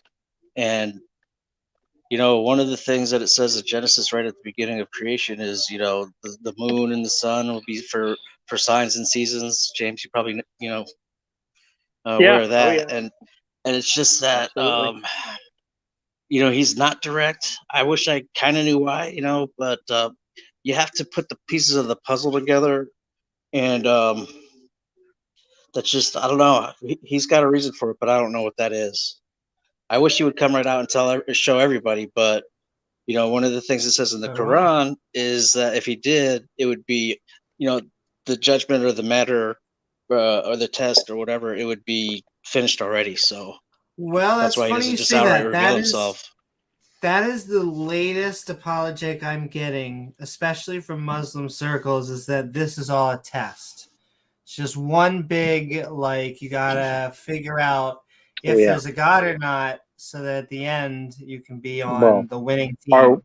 our wispy friend has said before that it's actually an act of mercy, because if God were to reveal himself, then he would actually have to impose judgment on people who don't do what he wants sooner, because you would then know that he exists, so he wouldn't be able to hold back. You wouldn't be able to deny him. That's the thing. As much as you would want to, or thought that you were, you're still your own best judge, which is, a product of the flesh. You would not be able to deny him. He would be in your face, kind of a thing. Like, he's all around you, so like Mhm. you just can't deny him. That's the thing. And at that point, you'd be, I guess. Well, oh, He are cut you out still here? there. Are you still with us, the freak? We may have lost a freak, but that's okay, because I have notes that I actually want to talk about when he comes back. I am always interested. I know that Jafreak has like a hybrid belief system between Born Islam and again Muslim. Yeah. Christianity, which, I mean, it sounded a little non-traditionalist when we first met him, and yet to me, the joke is always, it's the good old desert trilogy. Oh, there he went. But come on back to freak if you're. That's right. Well, he said he didn't have good reception, I think, in chat, which is the same. I actually have some questions on just what he said alone that we could go over, and I'm I going to wanted to go ask over him. them. Oh, what were you going to say? I was just last time he was on, he said actually him and God have not been on speaking terms lately. God's been a little upset with him, so I wanted to see if their relationship is improved and And he I is always getting wonder, is it messages from audible? God again. I guess the answer is sort of, but not in this realm, but in the spirit realm, maybe. Because what he was saying was it was audible in the vision. And I would like to know, what was that vision? Were you sleeping? Were you on a hallucinogen? Were you just walking out in Wendy's and then God was speaking to you in a Yeah. vision? I remember he said he was taken to the throne room of God. I don't remember all the details of his vision, but he was actually taken to the throne room, I guess, while God was sitting on the throne. I feel like if I get taken to the throne room of God, we better be having a really great time. That's all I'm saying. There better be a king-size bed. But 15 feet long. 15 feet of ever since Adam, because that's what he was talking about, a common notion. I find this a lot in Muslim circles, is they say you need to stop coming from the Christian perspective. And I'm like, great, let's start from the Abrahamic religion perspective. Is not true. There was no Adam and Eve, so now what? But I know a lot of believers, creationists especially, don't believe in evolution, even though it's a fact. It is a fact, yeah.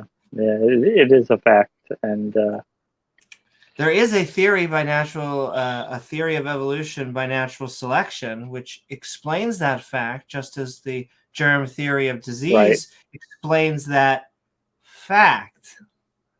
so yeah, a theory is a network of facts that are woven together that gives us a narrative that describes reality. It doesn't mean that there are not parts of that can be modified or improved or expanded upon. That's why science uses the word theory, because you've got facts, but how they work and operate together, can always be further explained, and our knowledge can improve on that. But we're not going to wake up tomorrow and science says, oops, we got it wrong. Evolution is not true, because it's 100% fact. It's just part of reality. And anybody who doesn't like it, I'm sorry, that's not going to change the fact that it's reality. Life evolved on this planet. And some people get mad at us because they're like, that's not fair. Why can't you just teach the controversy? There is no controversy. No. Some people are wrong. That is what happens when you deal with facts. They are not up for a vote. You're right. They do not appeal to emotions or intuition. Should we teach the flat earth also? Because there are people today who refuse to accept the round earth model. So should we all tell the kids in school, hey, we don't know, maybe the world is flat. There are people who think it's flat.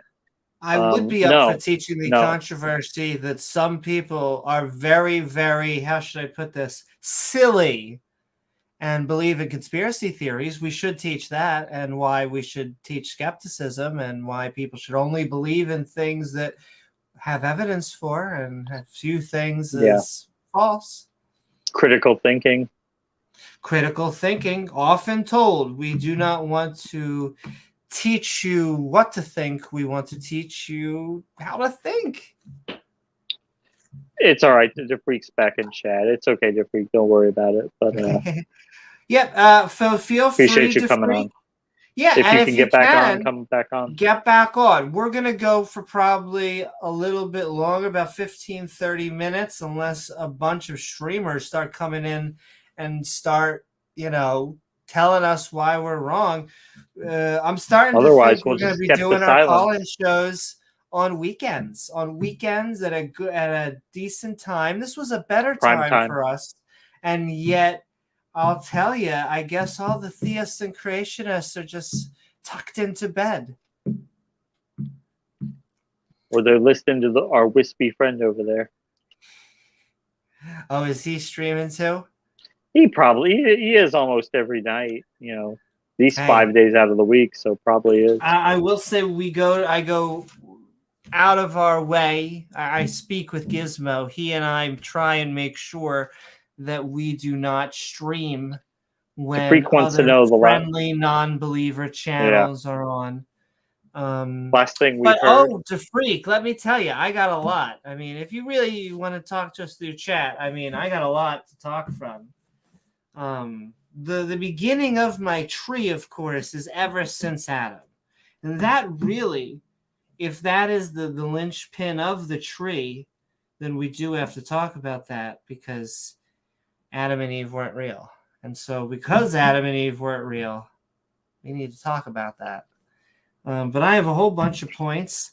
Do send a love to the freak. He often in chat comes on, friend of the channel, sending so much love. So, Amy, are you going to go ahead and have those TPS reports ready for me today? I will. So I guess we probably need to have a talk about that, Amy. Oh man. Oh man. But we're gonna talk about some other points. The square root of -1. Thanks. Getting spicy. I know, but like Amy Randolph says, do love that spice. You can join us on stream. Amy's popping jalapenos left and right. Do you like spicy food, I do like spice. You like a little spice? I find that the funny thing is, like, the middle ground of people that come from, I swear, the Middle Eastern or whatever region, you like a decent amount of spice. Doesn't have to be. Now, a certain amount, I start sweating my whole face off. And then once it starts burning, then it's no fun no more. But I actually like a decent burn. You can get me nice and spicy.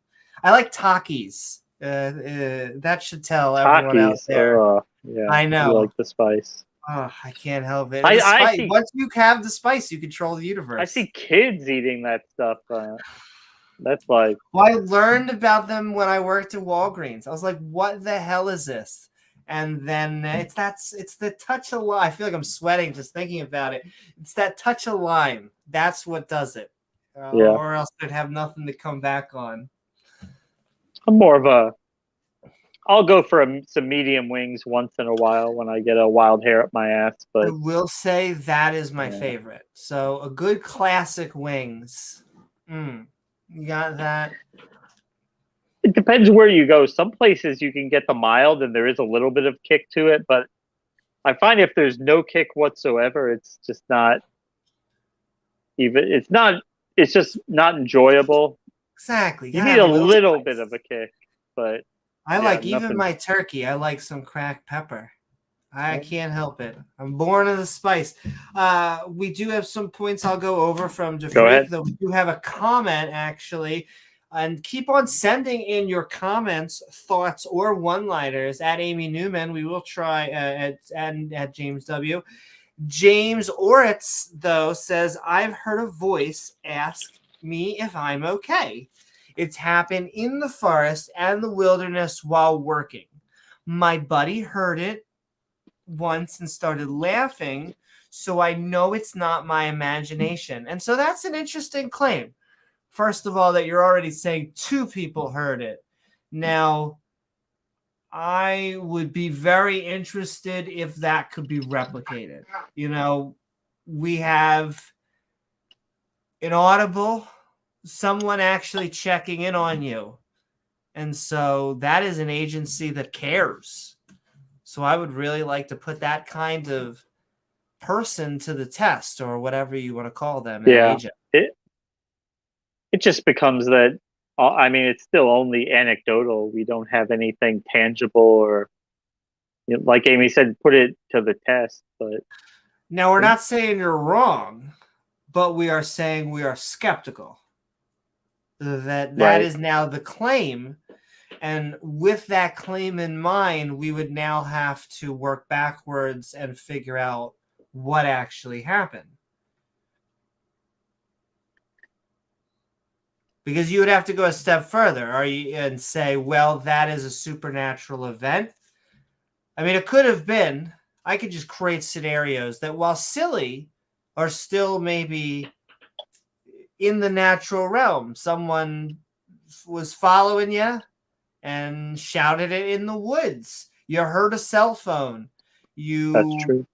There's just numerous things I think we could create that, while silly, ate some bad bread. No walkie-talkie around. And look, I understand trying to eliminate it. How do we rule in a supernatural entity? How do we rule in a God actually was trying to communicate you? How did you rule out aliens? What was the specific type of message? Realm. What, I guess it would depend. What was the content of the message? Do we know? And it was, are you okay? That's what it was trying to basically say, is checking up on you. I mean, was it a two-way conversation? Did you respond and get a response back? And then I would like to know why you? Why just okay?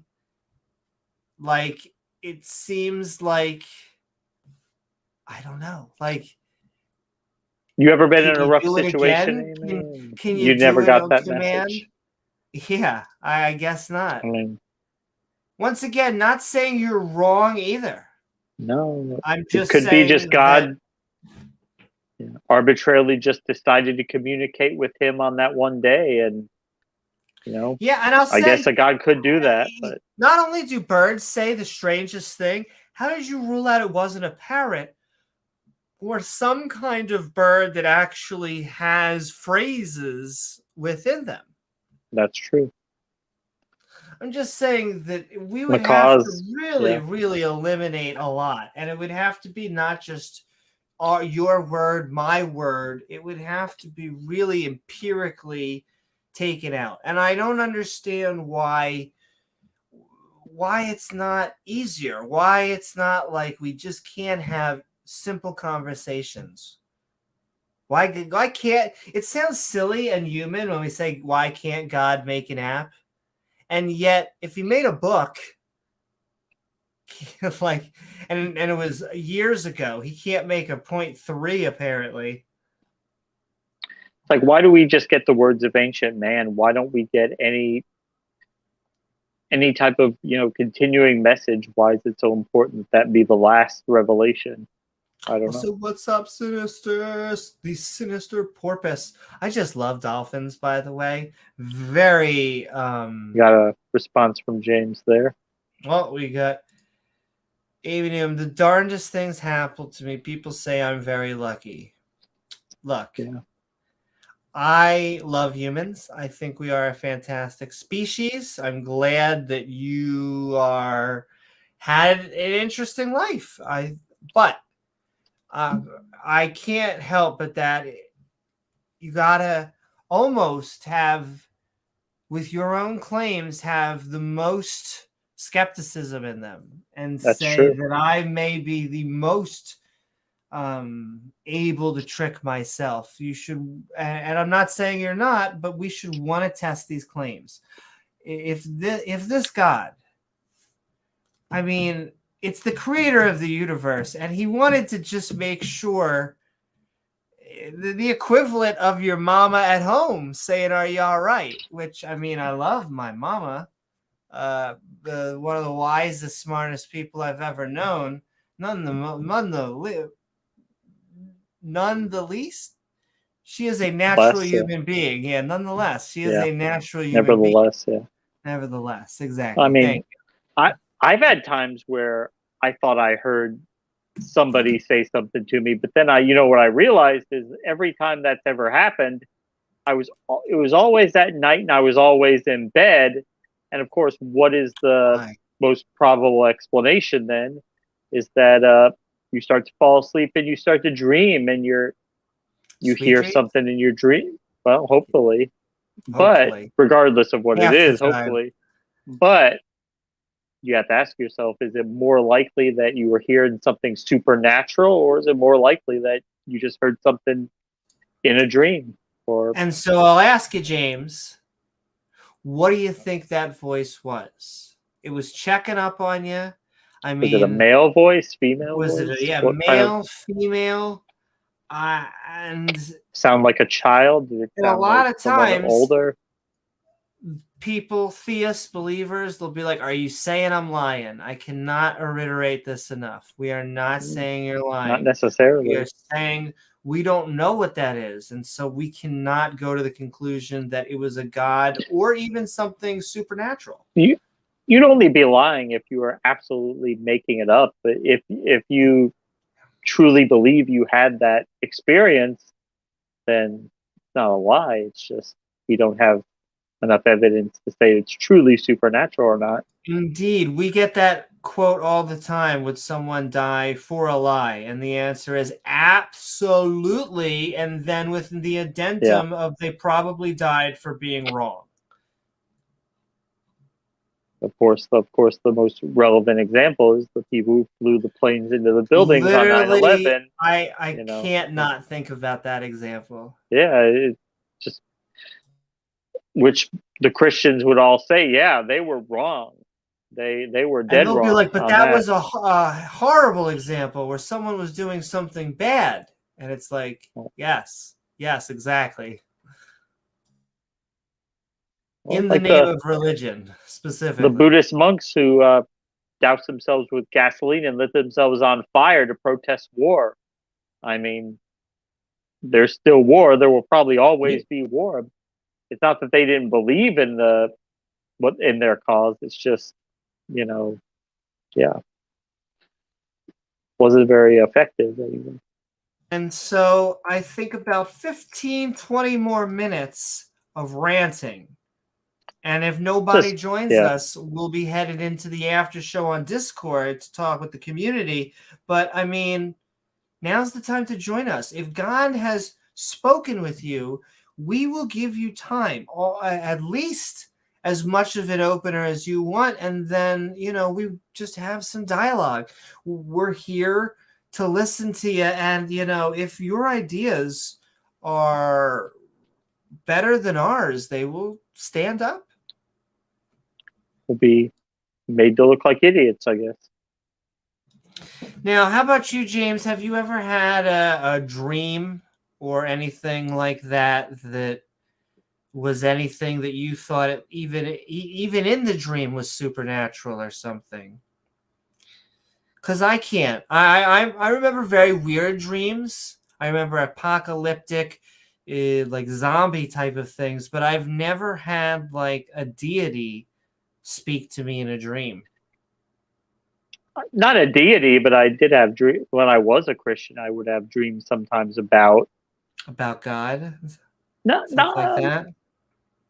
things to do with the church or God or people that I knew.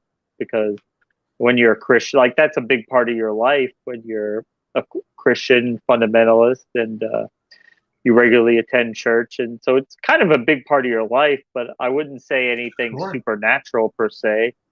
Yeah.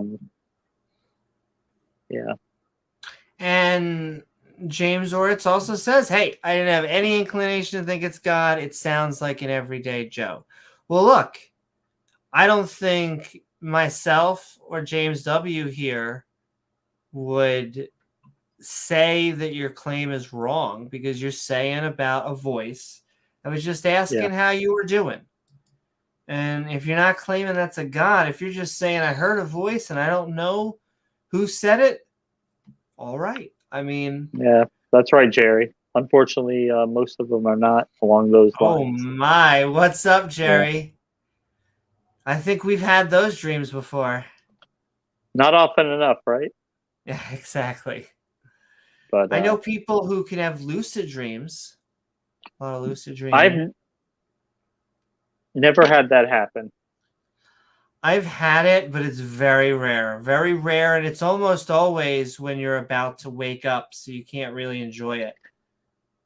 Well, that's what I'll say. Like I've had points where I was dreaming and I realized I was in a dream, but it's as soon as you realize the jig is up, like, okay, this isn't real, and then you wake up. Yeah. But not where you stayed in the dream and just continued to interact with it. It's like as soon as you realize the jig is up, this isn't real, then you wake up. Now, I have had times where I was in a dream and I was doing something that I felt was kind of important, and I woke up and I'm like, damn, I want to get back to finishing it. Like you were, I know you want to get back to finish what I was. I was working on that. Like now I'm awake, and yeah. I know that feel. And have you ever had where you're looking back at a memory and you have to ask yourself, was that an actual event or was that a dream event? That's happened only a couple times where I've had that. Like now, did I have that conversation with that person or was that a dream? And sometimes it's not 100% clear. Yeah. Because memory is a fickle thing. And sometimes the more you relive a memory, the more you're really reliving the memory of the memory of the memory. Well, like I'll tell you, like, so I'm 38 now. My dad died when I was 16 years old. So it's been a long time, but at least I'd say once every like 3 or 4 months, I'll have a dream where he's been alive all this time. And, like, Dad, like, it's always some crazy explanation for how like he went into always some crazy scenario. Yeah, but your brain finds a way to bring him back. Yeah, because there's obviously unresolved things with that, and there's no closure when somebody dies suddenly, and you don't have any, your brain's working through all those scenarios and trying to tie up loose ends in its own way. But yeah, it happens at least a few times a year. And this has been what, so that was 2000, so 22 years ago, you know. But And it would have been easy if you were a believer, I think, to say, well, this is your dad trying to communicate with you. I could, and like when he originally died, I was still a Christian at the time. I didn't become an atheist until 2014. So for a while, I did believe that. I did hold out hope that, because I know he did believe in God, and although he was a very liberal, metaphorical Christian, because I remember when I was being preached young Earth creationism. Oh man! From my mom and my dad was like, no, like, the dinosaurs lived millions of years ago. Life evolved on Earth. It doesn't mean there's no God. I believe in God, but you know, you gotta. Which honestly, those, I mean, yeah. if we're biased, but I think those are the theists we like the most. Obviously, they're much more reasonable, rational, but exactly. I did always hold out hope as a Christian that he would be in heaven because he was a believer, but it's one of those things you just have to be willing to let go of and say, as unfortunate as it is, no matter how much I would like to think that, I just don't have any reason to think it's actually true, unfortunately. And that's the hardest thing, I think. Also, that's what she said, is that, you know, we're telling people to be adults because of death, and yet it does suck. It sucks. That, yeah. Yes, we are telling you also that all your dead, when our your loved ones die, they're dead. They are dead. They are not coming back. We're not going to see them. And to many believers, it's almost like we're asking you, for us or yourself, to kill them because they're alive somewhere else, somewhere in the ether. But it's not. It's that we need to come together as one, as all, and be there with for permission. each other. Yeah, that's right, baby. For when someone dies, and we need to be there for each other. We need to be there before. We need to do things right with each other before they die, and then we need to do right by them, their memory, and the people that they live in our memories. Exactly. We need to do right by them. And Tinkle Tink actually did the misspelling fallacy because the monkeys were actually spelled with 2 E's, no Y at the end. No matter what spell check tries to tell you, they were the MONKEE. Oh, they were the band. Yeah. It makes sense. The band, yeah. Yeah. What can it mean to a daydream believer and a homecoming queen? James says, if I'm open in the desert with nowhere for someone to hide, who could it be? It could be McDonald's delivery. Domino's ordering under 30 minutes. No, I mean, like I said, the answer, there is a correct answer for that. I don't know. And it's the people who do know who are actually going to say, it is this, then have a burden of proof. And even the Bible recognized that eyewitness testimony is not the most reliable, because even the Bible requires two eyewitnesses to the same thing. And even it says, in the presence of 2 or more, I'm with you. Like, it would never, one person by themselves would never qualify, because our senses are fallible, and you gotta have 2, even even 2 or more. It's not perfect, but it's certainly more reliable than just one person's statement. Oh, got a DMT thing there from the freak. I was gonna say hi, and then I couldn't help myself.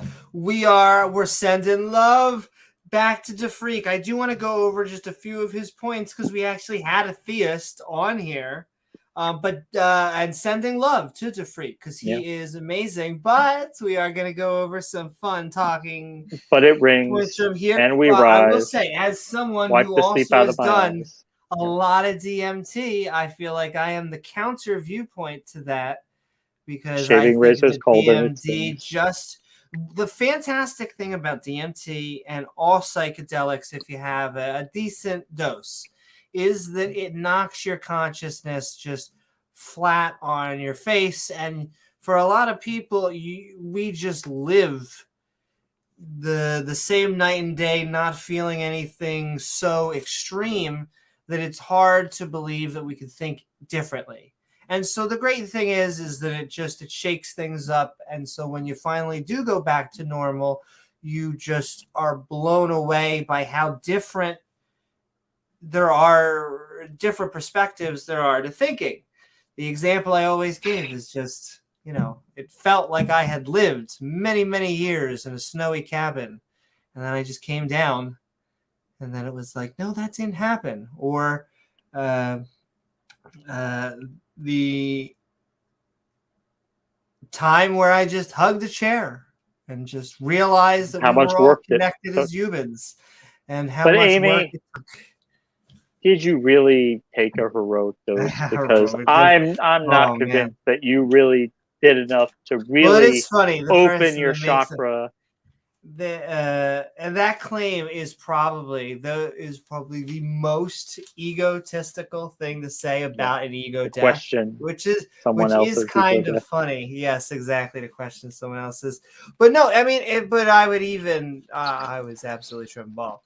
But it was a good time. And beyond heroic, huh? And it's hard. I would imagine there isn't that like a small dose of DMT. I'm sure. I guess you could try, but that would be funny. It is like basically turning on a water hose and asking for like a drop of water. So good luck with that. I'm sure it's possible. Like filling a Dixie cup from a fire hose. Exactly. It would actually be harder to do that than anything else. It's like trying to take mushrooms. Then you're like, I'm just going to go to this one party and act completely normal. Just enough to get the effect, but yeah. Barely perceivable, I guess. But also another comment, when I'm in the forest, someone could be up in a tree. But how would they know I was there? I would drive away into the mountains. I don't know. See, but that's the question I would have for you, James, is who do you think it was? Because once we start filling in explanations, all we have is, I would say, 2 data points. You have you and then the one other person that heard it. Now we need to figure out how to remove bias. What is up, Assembly of God? Assembly, that's right. When we always need to think of the context. Why isn't Gavin wearing any pants? Go figure. Huh? It was very hot out. Gavin, was it very hot out? It was. He was sweating. Sweating balls off. Huh? We'll just go over these points, and then I think we're going to head out if no one will join us. So this is your last chance. We'll give you time, a little bit of time, if you would like to come convince us that you have been spoken to. Oh, we are with God. Assemblies. That's we right. You got a wiggity whack. Yes, I would say so. And I would also say theists, creationists, believers, come one, come all. Because if with not, permission. That's right. With permission, we're just going to think God doesn't talk with you. So we had ever since Adam. Doesn't matter if you're in any of the Abrahamic religions. I don't think Moses existed.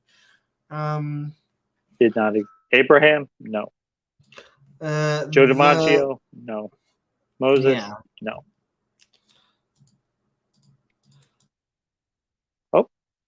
Well, we have Assembly. Though I just want to go over some of these, and then we'll bring on Assembly, and he'll be the last. Yeah. But we have mind taken to the spiritual realm. I want to know what the spiritual realm is, because I only believe in a physical realm. It's another dimension. That's what I'd really like to understand. Can we physically, empirically get to a spiritual realm? How would you know you were there? I guess you only know once you're there. He said it was audible, but in a vision. So I would like to know I want to know what was said. Can that happen again? Is there like a vision state? You got to get in there, meditation, sleeping, near-death experience. Got to invest in NDEs. But we also had, it was a test. I found that a lot. That's the new thing, is that, well, you're really just being put through the test, because God doesn't talk with you directly. It's more like an indirect. You got to do smoke signs. But does God know whether you'll pass or not before you take the test? I don't know. And then finally, two things. We have the moon and sun seasons, but also, who are you to judge him? Which we get a lot. And I would always respond with, we're actually the only ones that know how to judge. Yeah, are capable of judging. Right now, if we eliminate God because we don't know that he exists, he or she, as Randolph will point out to you, we're the only ones. Only animals are the one group of things, and even the sliver of those, that can really judge other animals or anything at all. So we don't have God to come down and tell us that a guy shall surely be put to death for picking up sticks on the wrong day. We're the only ones who can judge anybody else. So, and thankfully, because I don't think any human, at least who was not influenced by religion, would ever come up with some ridiculous conclusion like execute somebody for picking up sticks. We actually got him back on. The Freak, what is up? Hey, we are still calling me skeptical on, does God talk to humans? Any good points on there? I was taking notes. I can't help myself. Yeah, I want to try to answer those questions that you had, but I need to mute myself for a second because I'm getting echo on my side.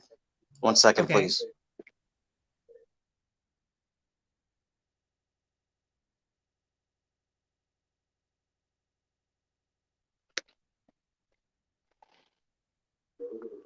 Am I still here? Okay. You're still here. Still here. I'm still queer. All right. Read those questions again, or the list. Sure. Well, I mean, James got summoned by Satan. No. We'll start off with the beginning. Was you said ever since Adam? Yes. This is where this all begins. Applegate. Right. It's always Applegate. Yeah, I mean, that's, he spoke to Adam, I mean, ever since the beginning. And you believe in a literal Adam? I believe in an Adam. I believe the Bible, that's for sure. I didn't witness anything of that nature, so and all these kind of like Noah's Ark and these other things, unless I witness it, I won't testify to it, but I do believe the Bible and I believe God. Is the Earth closer to thousands or billions of years old? I don't know, but I think that it's both, because we can only go by what we can find in evidence in the science. The things that we can measure, the carbon dating, the other, however they measure those ice bubbles or whatever they do. And so, I mean, you can't just deny that outright. But I also think that, say, even the new Earth, old Earth, kind of the argument that is kind of bunk, in my opinion, it could be easily explained just by the fact that our current human species wasn't able to read or write or even, keep a record of history until, say, 10 or 6,000 years ago. So that accounts for the new Earth. But the old Earth was, whatever science tells us it was, or thinks it was. I don't have a problem with that. To me, it's not really an issue. It has nothing to do with you and Jesus Christ. I know that. Okay. And would you say, what would you say that vision came from? What were you doing, actually? You said In fact, before I get to vision, you said your mind was taking to a spiritual realm. Yes. Kind of like what James said, is it it kind of is like another dimension, it's too Another real and realm. intense to be um, like a hallucination on LSD or anything, because I've done LSD and I know the difference. So, um, yeah, and I mean, he was visible and audible, and what happened was I was sitting in Visible and a audible. car. Yeah, I was sitting in a car, and I was praying, and next thing I know, I was there. And basically, for what I was praying for, he told me that everything was going to be okay, and that was pretty much it. And then I saw a bunch of, I saw so many different things, and then I was back in the car. So that's funny that you say that what he said is everything. He asked you, or he told you everything is going to be okay. Right. Yeah, he told me. I don't know if you've been looking in chat, but there was basically another James saying he heard a voice, and it was just asking that everything's going to be okay. It really does seem like it's either a father or a mother figure. Guys, it just wants to know if we're okay. It wants you to call them once a week. That's all God wants in life. Make sure that you're doing okay. Well, Well, were for you me, driving while he you wanted had me to this, trust or- him. He wanted me to trust him, and that he's got everything under control, and he wanted me to trust him. And it may have took him actually doing this for me to actually believe, because I was a doubter. I didn't know, and but Matthew 5:8 says that the pure in heart shall see God, or will see God, or whatever. And I mean, I was praying from my heart, so Well, and I must have that is moved what him I wanted somehow. to ask. The question, I think you did answer it, which is, what were you doing when you went into the spiritual realm? And the answer seems to be you were praying. Right. I just finished praying. Oh, you had finished to praying? God Was this and before or Jesus after Christ. praying? It was right after praying. Right after praying. So you stood Right. up and had, takes us to my next thing. You had a vision. You stood up and had a vision? No, I was just sitting in the car, and just sitting there, and that's what had happened. Can I ask where you were sitting in the car? Yeah, I was sitting down in the car praying and waiting for someone, and then that's when it happened. It took me a couple seconds, of course, to get oriented, and then I kind of realized what I was looking at, and I was like, I was just like in shock and awe, or whatever you want to say, and like jaw dropped, and then I got the full kind of wham of his, just how it's gonna sound weird, but just his glory, how glorious. I mean, even the light shines off of his light. It's the most beautiful thing you've ever seen. And then I just went face down and said, hey, mercy, wherever you put me, I know that's where I belong. At that point. Were you a believer before this time? I was trying to be a believer, because I needed forgiveness for something I did, and it was very difficult for me to deal with that mentally. So I was seeking forgiveness for sure. Well, has this happened since then? No, it's only been the one time. I'd love it to be all the time, but I guess that's not going to happen. But I'm not sure. But he was in control of the whole thing. The coming in and before him, the going out. I mean, I had nothing to do with it whatsoever. So I mean, the praying may have moved his heart, but other than that, I don't know. Like it just happened.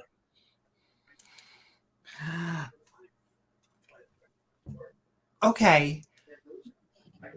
So it wasn't, did you see this and you became a Christian / Muslim, or you just decided to dedicate yourself? Because it sounds like you were struggling and you wanted a sign. You finally got a sign. But since then, God hasn't been giving anything. No more communication. Well, I would say that let's see. Yeah, I was definitely struggling and definitely was looking. I was definitely looking for him. I was seeking him. I come from half of my family's, Muslim, so I was always kind of brought up with that mentality that we believe in all three prophets, and we're Muslim, and be proud or whatever. And so I would read the Quran every so often or whatever, but it never really connected. But when I needed at this time, when I needed forgiveness, I just started watching Christian TV and just started listening to him. I realized how ignorant, just flat out ignorant I was about who Jesus was, what he meant, what did it all mean, what does it matter. So And you kind then of became more of a Christian. well, yeah, I mean, I started learning about who he was and what he did and what it all meant and everything, and it hooked me in. And then I was just seeking him, because I needed that forgiveness terribly, or I was gonna either find him or die trying, basically. So kind of, yeah, I was gonna find him or I was gonna die trying because I had enough of this place. And I will say, I see Assembly of God. I see in there. We're sending love. We're probably going to have DeFreak talk about 10 or 15 more minutes, and then we're going to let him on, and then we're going to close out. We've been having fun, though. This is still want more, actually. We're still open. So Yeah, we are well, just... one thing. I'm sorry. And I'm sorry. No. I have, because you said actually a lot of great stuff. You said that it's not direct. These messages aren't. And my question would be, why? Why does it seem like he's playing games? Like he gave you that one message, but then after that, signal hasn't been great. Yeah. I want to talk about that too. I forgot, but I've received from him before. I mean, after that one vision, and it's more a reception that I call it. You receive it in your spirit. Christians probably say that a lot. It's something that you receive in your spirit. It's not a voice. It's not anything like he's revealing himself, and his glory to you. He just he can whisper to you in different intensity, and then you just pick it up in your spirit. It's really hard to describe. But what happened was I would prophesy a lot on my Facebook page, geopolitical stuff, and the last time I did that was probably about, I don't know, maybe September of last year, and it did come true. So I haven't received, and I haven't tried to receive ever since then because I don't want to be in bad water. if See, I know what you're saying is I don't want to be a nudge, but if he I don't is want to the be a false all-powerful prophet. creator of the universe, I mean, Yeah, I don't want what's to be a false time to prophet. him? So I'm not going to just make stuff up or go with what I think is about. I need to know for that it's him before I do anything. Like just say, hey, we're going to be at war in China in 6 months or whatever I said that didn't happen. Well, how do you know that that voice in that vision wasn't something else? Wasn't God, but it was insert something natural. Yeah, well, like I said, I've had some unnatural hallucination experiences with like mushrooms, LSD. I think that's pretty So much you like the say that. psychedelics. Wait. Don't you mean you've had some natural experience with? Well, Because that what was is natural. I don't know. supernatural? The mushrooms, I guess, but so I mean, I can differentiate between those and sobriety and the vision that I had, and the one thing that if you get something from received from God, like from the Holy Spirit or whatever, is the overwhelming love of God. It's like it's undescribable. The love and the joy that you feel just in His presence. It's undeniable. If I replace God with humanity, I feel like we could get a lot more to work with. Love of humanity, love of life, love of each other. I'm trying to think because I know that we get the God of love a lot. That is a phrase more than the religion of peace, which I think is mostly a phrase used by their opponents. I find the God of love. Do you believe in the God of love? Yeah, he's the God of love. It's him, man. It's him. I mean, the only thing I can say, He's all and love, going to right? one of your questions, is um, Love. um, uh, jeez, man. Try to like put the thought together, but it's hard because some things are, if you don't have the Holy Spirit, it's really hard to explain some of these aspects of an experience with Him. So the reason I know is because it was also sort of like what it says in the Bible, where His voice is like many waters upon many waters. It was just like that, and I saw, kind of the clear glass of gold kind of stuff. I saw the Book of Life. I saw a lot of different things. I mean, so even though I was kind of just becoming a Christian, this was about 10 years ago. I didn't know fully what all those things were. Like I didn't know what the glass full of gold, I had no idea that was in Ezekiel or anything. I mean, I knew about the Book of Life, but so certain things I came to find out later, and so these all kind of verify what I saw. The windows, the window panes of heaven, or I said window panes, my bad. The windows of heaven, those kind of things I saw, things like that. Is that what you asked me?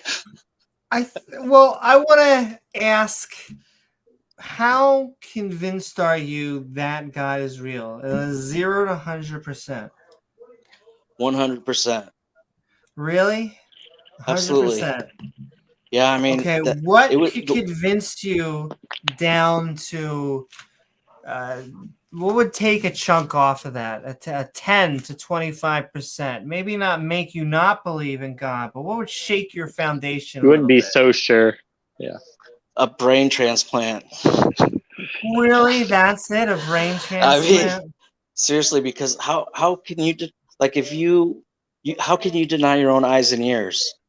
I mean, you could lie, Oh, but very easily. You Yeah, could I was gonna say, "Oh say. my God, the doctor told me that I've been hallucinating, and so maybe I should be second guessing this thing." yeah, but if you came back from that hallucination or whatever, and you felt just the overwhelming love of God still, it's not something that you soon forget. I mean, I still trip about it, and it's been like 11 years now. I think about it Sure. every I mean, day. I think about my DMT experience. I think about the first time I did LSD. I transported. I went from my room to my. I guess they're not my roommates, but my friend's room instantly, and I have no Wow. memory of So drugs can. They're. I was gonna say drugs are a hell of a drug. So you were like astral projection on LSD, or was it more Um, like? It's that I just, well, in my opinion, I just think I have no memory of the in between. But I also had one of those moments where I was like, oh my God, I can't take this anymore. We've been tripping for hours and hours. I just can't do it anymore. Let's get out of this. And they're like, it's been 2 minutes, right? Like a literal 2 minutes. And I was Yeah, like, that's kind of how mine was too. As DMT a matter does of fact, it that. felt like I was there for a half hour. I probably was only there for like a minute. Half hour You with know? God? but which is Yeah. why I think you should try it with the asterisk, generally of someone who's more experienced about it, and having someone to guide you, especially if you're having a bad trip. They have the ability to pull people out. A lot of times people just need cuddly and happy things shouted at them in a nice voice while they're, freaking out, and they To bring calm you back to down. And reality. yeah. Another good tip is just everyone have a nice bowl of wherever Mary Jane is legal in your country. That's right, federal government, wherever it is legal. Yeah. It helps you come down. But we are talking about calling me skeptical. Does God talk to humans? I just want to talk about a few more points. Being a test. What is with this test thing? Do you really think? Okay. And does that even really a moral thing, even if it was true? Which I don't. Okay. Well, you were talking about, the love of humanity thing. It's really Mhm. hard for the flesh to get past a lot of Chocolate. bias. Gotcha. And so, like certain, topics, things like race or gender, all this stuff, it's part of your total identity. So it's hard for your flesh to see past that being who you actually are. So that love that you're talking about with humanity is going to be difficult, until, there's some sort of like spiritual awakening amongst everyone, to where we see that, hey, the person that we're looking at is another creation, another created being from God that we don't want to destroy. It's going to be tough. The reason I think that we're in a place where, we're physically here and we're in the flesh and everything is just the fall itself was he spiritually died from the realm where God is at, say the most high vibrational plane of energy, whatever you want to call it, kind of a thing. And when the sin came in, we fell into this place, which now we're the judges of good and evil, and this is a place where life and death exist all at the same time. I am very much against the concept of sin. I don't. And why the test? I think the flesh is so deceived. The flesh is so deceived that we have literally one test to make it to the rest of eternity, and that's believing in Jesus Christ. Because we're so. I mean, and what happens if we there's don't so many believe non-believers? in Jesus Christ?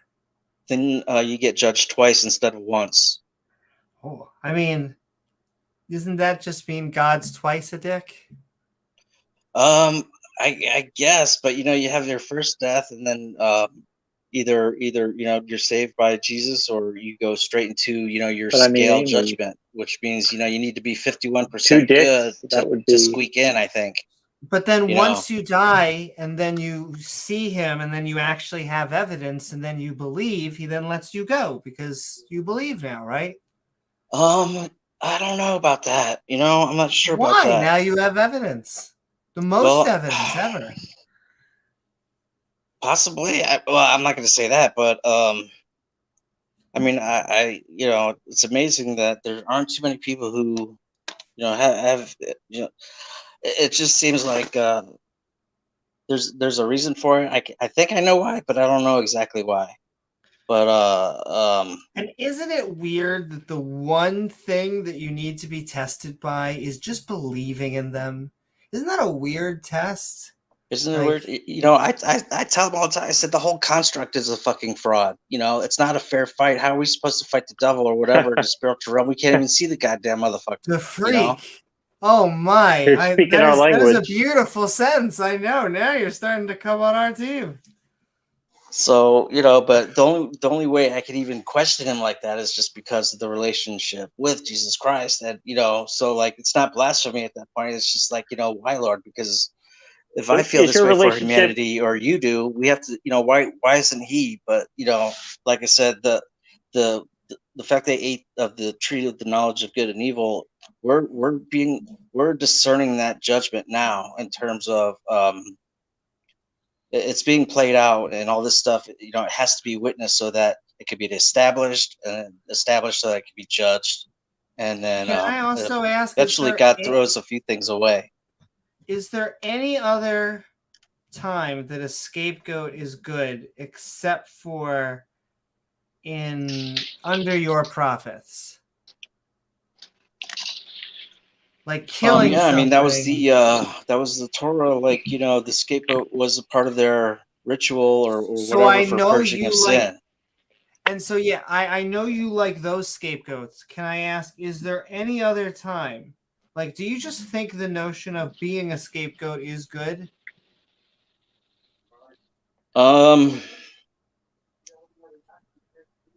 I think he loves us enough to be merciful to us, to be able to get rid of sin, his way somehow. It's a good question, actually. I'll pray and I'll ask him, like, why this, That's why right, this, Robert. why the goat, and it could be that you've probably heard this a lot lately too. Is people think that everyone eventually will get into heaven, and I think that may be true. I don't know, except for, I would say, everyone except the devil's or Satan, because he could never actually repent. Do you have an opinion on the all what is it called? ASAS, all once saved, always saved? I can't even do it. Yeah, OAS? I do. I think it's true. I believe it. I think it's true for me anyway. I don't think I wouldn't do anything willfully to, dispel my position in the kingdom, but um I think it's also short-sighted, because one of the scriptures Paul says, and I'm not good with memory verses or anything, but it says all things are clean or legal to me, but not all things are expedient. So yeah, you could be a drunken Christian and still get into heaven or whatever, but you might lose rank, or you might lose, position doing that. And I would okay, say I'm gonna. Oh no, say I just that. I'm wanted to gonna ask say one more thing, and then really quick: is your relationship been good with God lately? Because I know last time you were on, you had said that you guys were having a bit of a, I yeah, guess, has he been talking? disagreement about things. Yeah, you weren't communicating with you because you guys hadn't been on speaking terms. Has that been better lately, or? Yeah, I would say it's a little better. It's not where I'd like it to be. You'll hear Christians say that a lot, but I'm not It's not hearing or perfect, receiving from but them like I used to.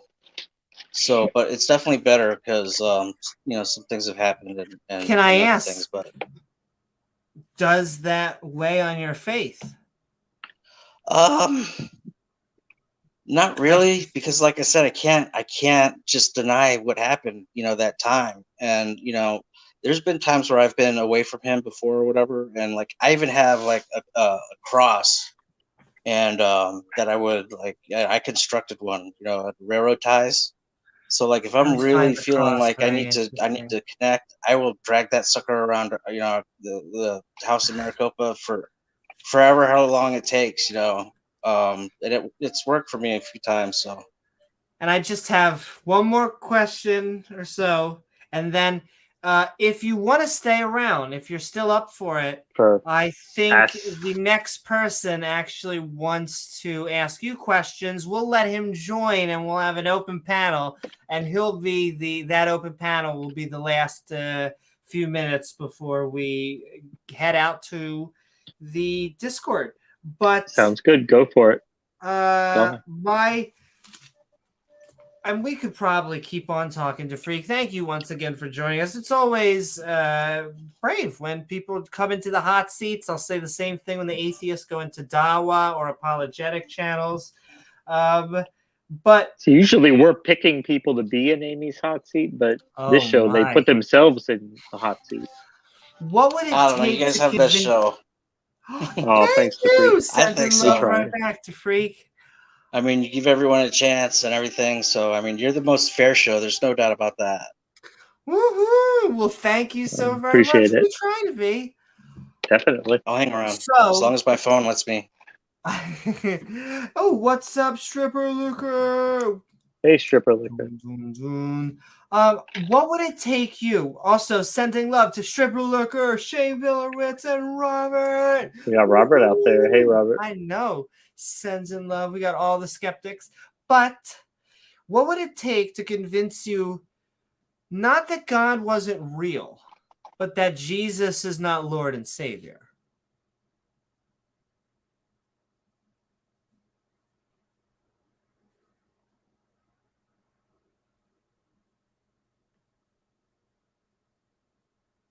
If those two could be parsed out. Send in love.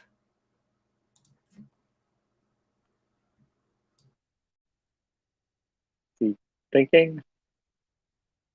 Okay, for a second, I didn't know if it was me or you. I do know that I'm using my wireless headphones again, and sometimes No, it just no. cuts out. Okay, but so what I will do, he may be reloading.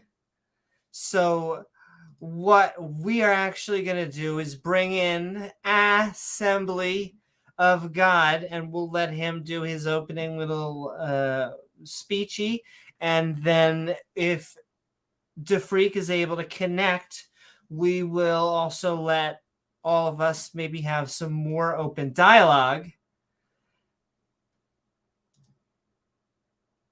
Woo-hoo.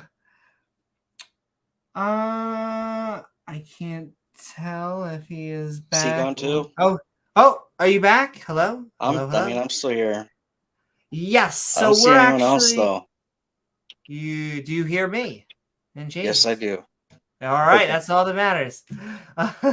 We are sending, come towards the voice, towards the light. No, we did you hear that last question actually? Yeah, how can you, I couldn't be convinced of that just because I wasn't introduced to the Father until I put my faith in Jesus Christ, so I can't forsake him. So you're saying it really is intrinsically tied. There's I think so.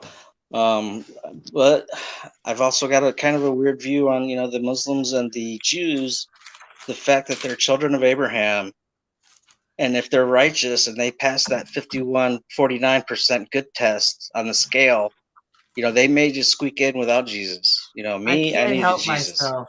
I just have to do. How convinced are you that gravity is true? Is a real phenomena? 100%. Okay. Okay, I can understand that. Is there could you be convinced differently? I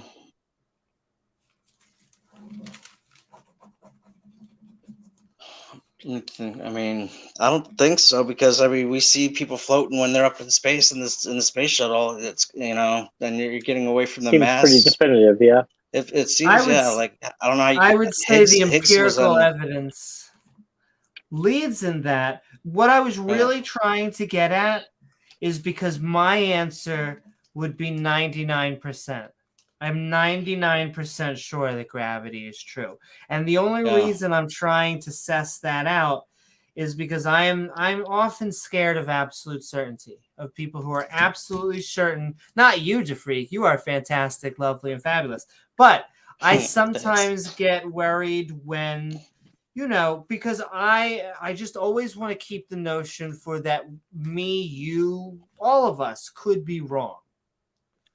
Sure. I mean, science is what 97.5% error or something is officially like, the scale you're supposed to use in your equations and stuff. I could live with that. I could probably keep on asking you a ton of questions. Oh, she could. I want to thank you. We are going to bring on Assembly of God. He's going to be our last caller tonight, and he wants to join us as we continue talking with DeFreak. But this is going to be the last time. And if at any time you have to go to Freak as well, just tell us and we will give you your final statement. But Assembly of God, what is going on? We are calling me skeptical on Does God Talk to Humans?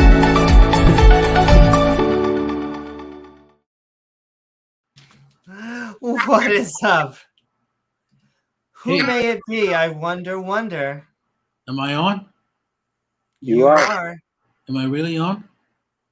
Are you really on? You're really, really on. And in fact, you're going to be our last caller. I know that us skeptics, we can't help ourselves. When we actually get to talk with a theist, we're like, hey, let's go for drinks. Sorry, unless you're Muslim, then you can't. But you know what I mean, break bread. Sorry, what year is this? This year is 18,067. We are currently in the galactic war with the Fleblobs. Oh. As we have been for a little while now. That sounds about right. They stole all our chants. We have to try to get them back. Okay, what's the talk? Oh, God talks to God talks to humans? Does God talk to humans? That's right. We even Hell have no. a theist What with the us. hell? Who, All right. Well, I guess we can pack up. who actually thinks that? Who actually thinks that way? The theist. Believers. Yeah. Okay, sorry to be so direct, but I mean, It's okay. Unlike God, we have learned tonight. Only that- born again Christians. what? I said only born again Christians. What does it mean to be born again?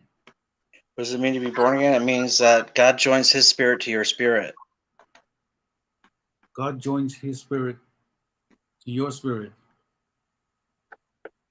It's it's not exactly like that, but basically, yeah. So how do I Alright. how do I go about doing that? How do you think? Very carefully. I mean, I'm just wondering if if he's ever listened to what I said or anything. I mean, it's putting your faith in Jesus Christ, believing that God raised him from the dead. Once your mind actually realizes that God raised him from the dead, his flesh, his person, that's the point where the Holy Spirit will interact with you. So I mean, there were a lot of other people that were also raised from the dead. Like why is Jesus so special? Because he was sinless and therefore worthy to take the worthy to be the sacrifice to atone for all of our sin. He was sinless. That's right. Jesus never committed one single sin. Right. Not even one. Not one single sin. Yeah. Did he eat shrimp? Nothing. I doubt it.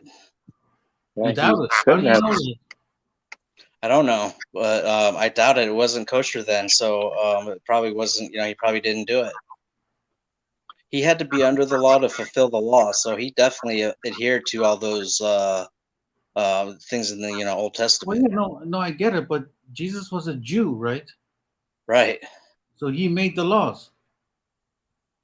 Yeah. He also So healed people on the Sabbath. Only Right, so he God told- could.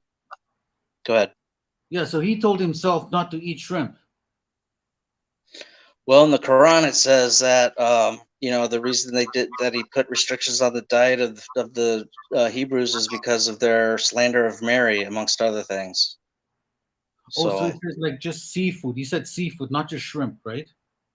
He said, I "Thou think it's, shalt not eat a red shellfish. lobster." Shellfish. Shellfish. Right. By the Shell, sea. like a turtle shell, Yeah. like crab, oyster, those kind of. You're Jesus, supposed to have gills and fins. that's it? Gills and fins? If a fish has gills and fins, I think it's good to go. Okay, so that's it. So are you Well, saying that Jesus never had and cattle, can't have split hoofs or anything. So, those are all the dietary laws of So the basically, Torah we and stuff. can eat Aquaman. That is what we're saying, so are right? you saying that Jesus never had an oyster? Yeah, Never. that'd be my assumption. You never had an oyster? That's oyster? I doubt it. He was under the law. He had to. How else could he fulfill the law? If he broke the law, then he wouldn't have been able to be Well, ascended into heaven. Well, what about at that party in Canaan? Like, that's a party, right? I mean, if he's going to turn the water into wine, surely oysters go good with wine, right? Well, that was a Jewish wedding, so I'm sure they prepared, had And lots bread. of chicken and and I don't know, doves or something. Did they have Quail. oysters? Did they have oysters at that wedding? I don't know, but I doubt it. You doubt it? I sure do. I mean, it's I think that's one of the things that's not kosher. What The makes you last bed and breakfast doesn't have as good as a name. so Jesus so I don't understand. So he said don't eat shellfish. Right. Shellfish. I have problems saying that. Shellfish. By the seashore. Yeah. By the seashore. Sally did not sell that to Jesus. The I shellfish. don't know who that. Right? So I mean, like, I don't understand. So why would you believe that Jesus did not eat shellfish? Because he knew who he was, say around 13 or whatever that time was when he was in the temple or whatever and got lost, and he he was compelled to follow the law. He always does what pleases the Father. So, to him, his place in eternity wasn't worth a piece of, shrimp. So is the reason why Jesus didn't eat mussels or shellfish? Is that the reason why we have so much shellfish today? I don't know. People I are mean, I think it's just a matter of taste. Huh? I think it's just a matter of taste, what we like Well, I and mean- stuff. I'm sure there's a lot of people eating pork, I know I do. You eat pork? Sure I do. What kind of pork do you eat? I don't know, regular run-of-the-mill grocery store pork. You like pork baby back ribs in the pork style? Oh, yeah. You have that? Oh, yeah. Ribs. Yeah, Texas Roadhouse. Tear them up. That's awesome, man. Heck yeah.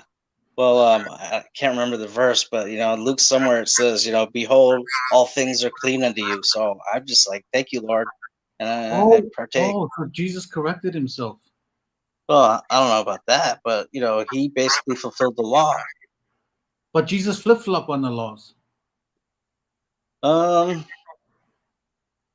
about this? Only God could change his own law. Wait, so is Jesus Yahweh?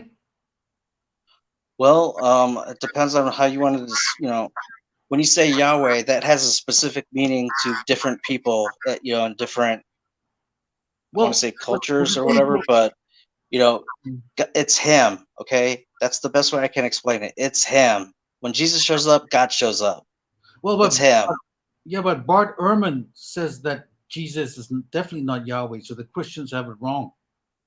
All right, well, if we're talking about the specific name and what that title means, then yeah, there's a distinction. But ultimately, who's running the show and who's the boss? It's him. So, but what do you think? Is Jesus Yahweh, or who's running the show? Yahweh or Jesus? I would say Yahweh, if you really put a gun to my head, but it's still him. They have the same mind. So Yahweh is Jesus then? Well, they have the same mind. Okay. Jesus is the human form of Yahweh. Jesus is the human form of Yahweh. Okay, so then when Jesus said it's okay to eat shrimp or whatever, or Behold, pork. all things are clean unto you. Yeah, he said, yeah, exactly. So then Yeah. that was not Yahweh speaking, that was Jesus? Well, I mean, yeah, it came out of his mouth, so So whose it's mind red was letter. Oh my. It's So official. It's red letter. Yes, but whose mind was speaking? Was it Yahweh's mind or Jesus's mind? Because I you have said to say it was him, man. It's him. yeah, because you said that Jesus and Yahweh is one mind, right? Yeah.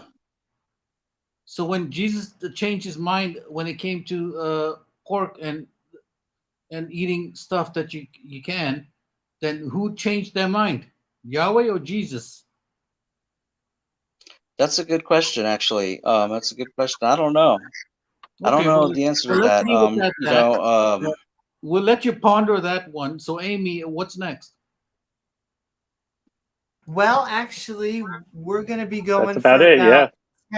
about 5-10 After more this minutes call, if yeah. we got. But someone, in fact, the fantastic Randolph Richardson, he wants to know where you got your wonderful avatar and what it is. It looks like a very inspired painting. I feel like that is a Picasso during his early years. Yeah, I just went on Google. I Googled it. That's it. But I am sending love. I see Norfolk out there. I see Mika. I see Brian Stevens. Everyone out there sending love. We are calling me skeptical on does God talk to humans? And I mean, I just have to send love back to the freak. At least someone came on tonight and actually said, well, yes, they do talk to me. Or at least there was an experience. You had an experience where God talked to you. Okay, so the freak. So do you think that what you think is logical or not? No, it's definitely not logical. Okay. It takes a leap of Is it faith actually to get probable? there. It Huh? does.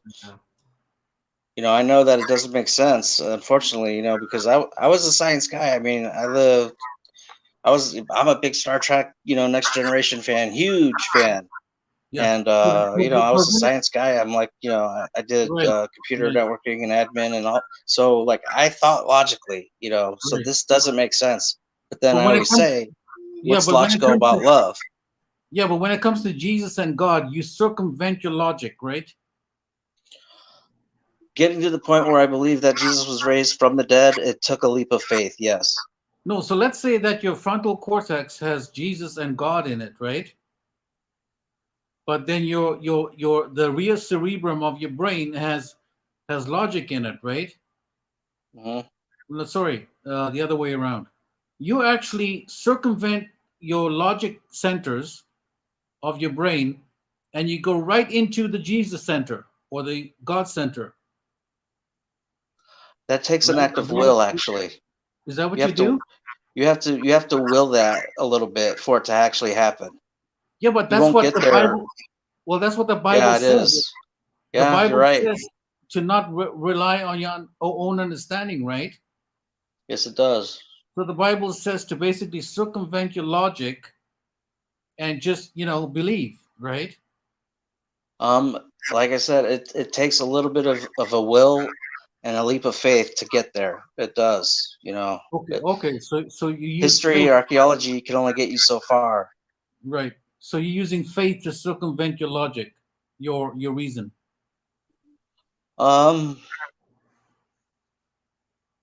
I guess you would call it faith. For me, it was a will. Like if I had a doubt that was contrary to say the word of God that I was learning at the time, I would say, no, that's not true. You know, I believe Yeah. God's word, and so I'd have to will myself into believing God. But Right. then once I had my vision, like I had testimony firsthand that Right. I But didn't it's need faith, anything more than that. I had my right? finger in the hole, kind of doubting Thomas experience. Okay, that's what right. he or she said. Oh, good. Okay, good. So is faith a reliable method to get to the truth? Um,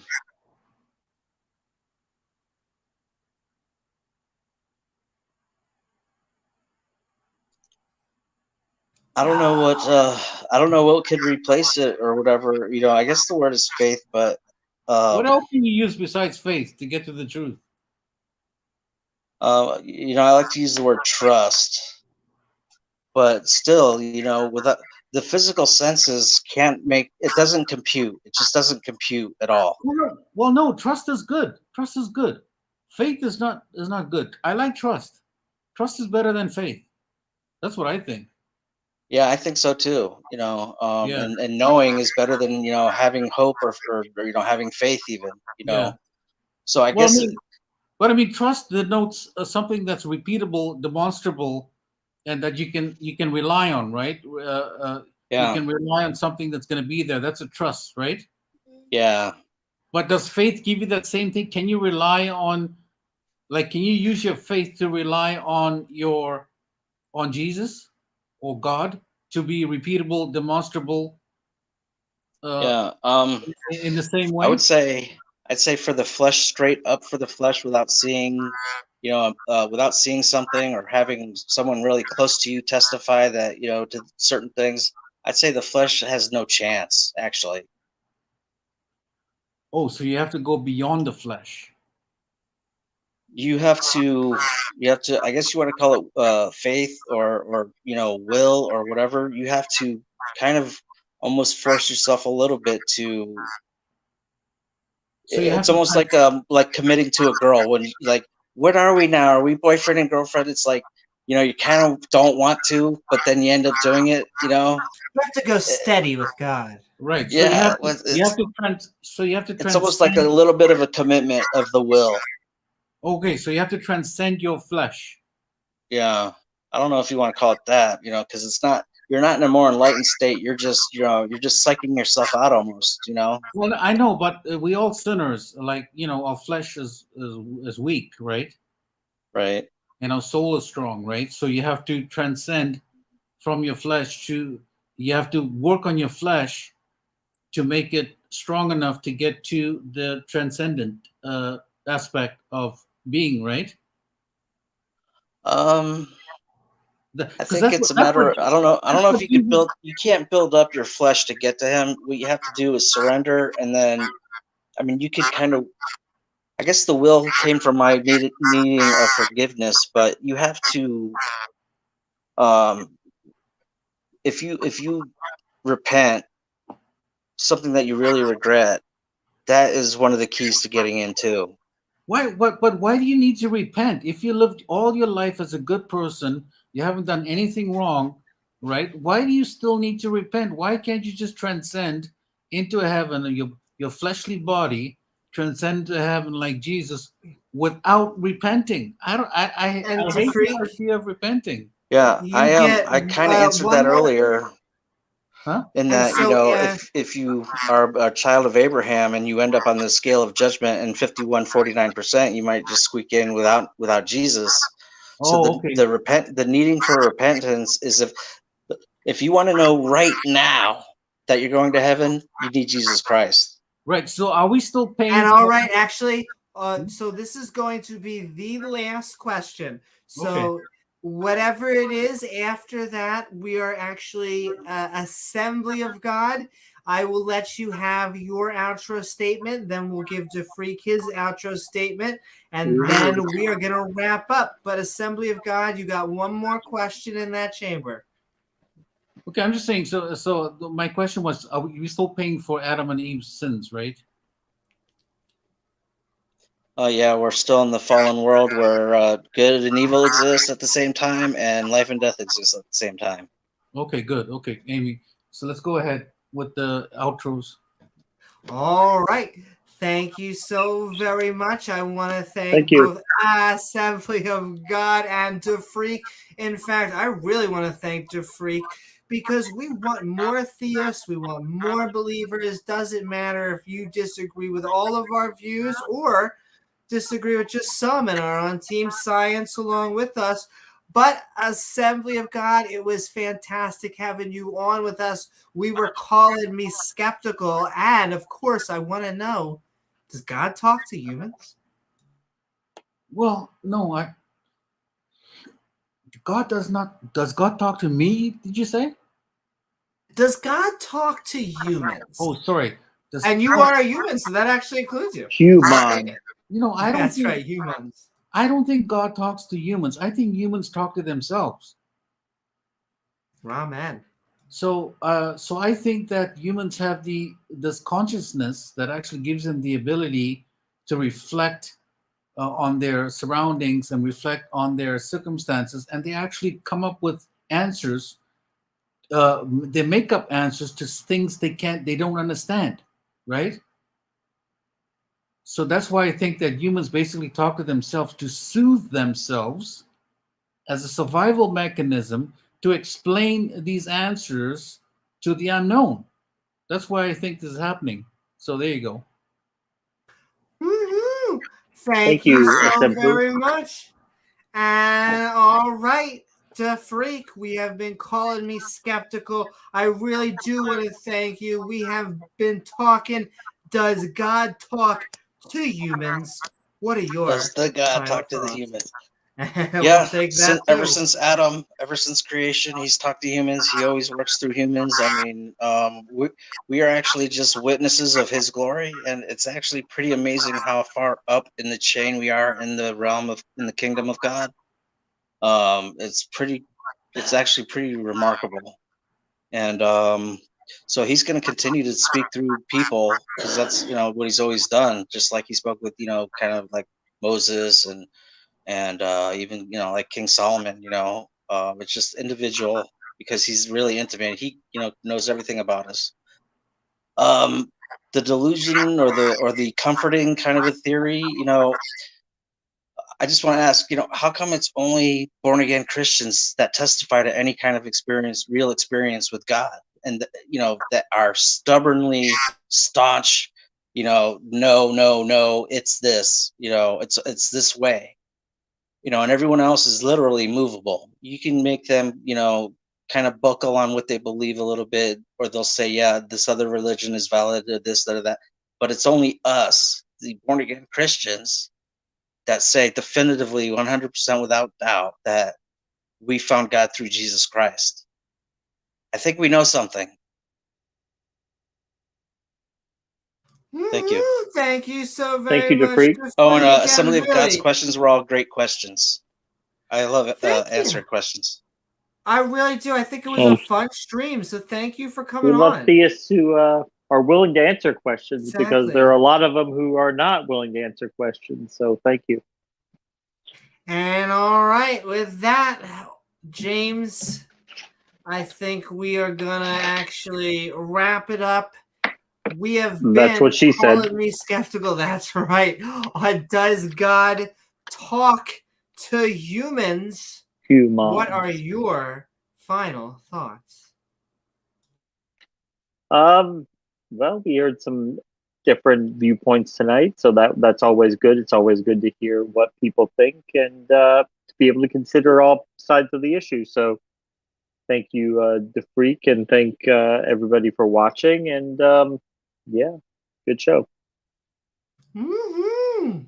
Stay tuned for Stay tuned for March more, 11th. Right? My debate with Ken Hovind, but we will be back in the coming days with more skeptic content. That's on someone who is standing for truth, right? They stand for truth. Gizmo is always getting ready to crank out more ideas and more streams. Yeah. Mm-hmm, that's right. Oh, I do know there are going to be shorts upcoming on this channel. Thanks, I already Mark. have one film already. Amy in shorts. That's right, baby. On why I am an atheist. Might as well just start it off nice and simple. And but Crowd there's going to be pleaser. lots of more. We need to get more debates. Debate Me Brah has had a pretty good what's the word? There's a good audience, a lot of good reactions. People like it, yeah. For more. And so we are sending love out there. In fact, I really do hope you all had a fun time on this episode of Call Me Skeptical.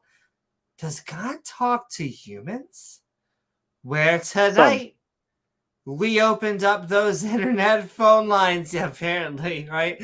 To see if someone can help us understand if a deity can speak to us mortals for a divinely good time. Oh my. Not as good as cheesecake, but close. Press 3. Press 3 to be connected to a deity. Oh my. I know deities are waiting by in nylons. Deities are standing by. You've called the right place, Amy. Oh my! I want to see Jesus in a thong. Can I get that? Deities and nylons. I love it. Will he teach yoga in a thong? Yes, he will. I always say I like to pray to satin because 50% softer. You know, we all have our things, our sticks. Yeah.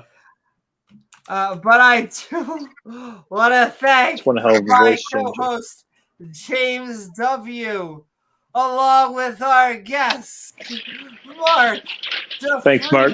And I assume Assembly, oh God, along with the people in chat, our awesome mods who make this stream so great, and lovely viewers like you who make this channel even possible. If you're feeling fancy and enjoyed the show, please don't forget to like, follow, or subscribe. Then you'll gain access to that bell icon, which set to all, which lets you get reminders for. Randolph is missing your bat, the mafia bat. Look, sometimes a deity Yeah, you're gonna do it the right. Be ashamed to lose the protection of an all-powerful. Don't make the deity. boss mad. You don't want to piss off the boss. You know where the complaint department is. Right here, baby. It's okay to knock you out and put some cement shoes on you and throw you in the ocean because I'm God. Or, hey, why not leave a comment once the video's done? After the show, we will be heading over to the Skeptic and Ranting Discord server, the link of which is in the description below. Lastly, we offer some perks if you would like to help us make even Special more perks, content. Yeah. That's right. By checking out our Patreon at patreon.com/Amy Newman. I am Amy Newman, and we will see you all on the next episode of Skeptic Ball Z. Good night, everyone. Good night, guys. Mwah.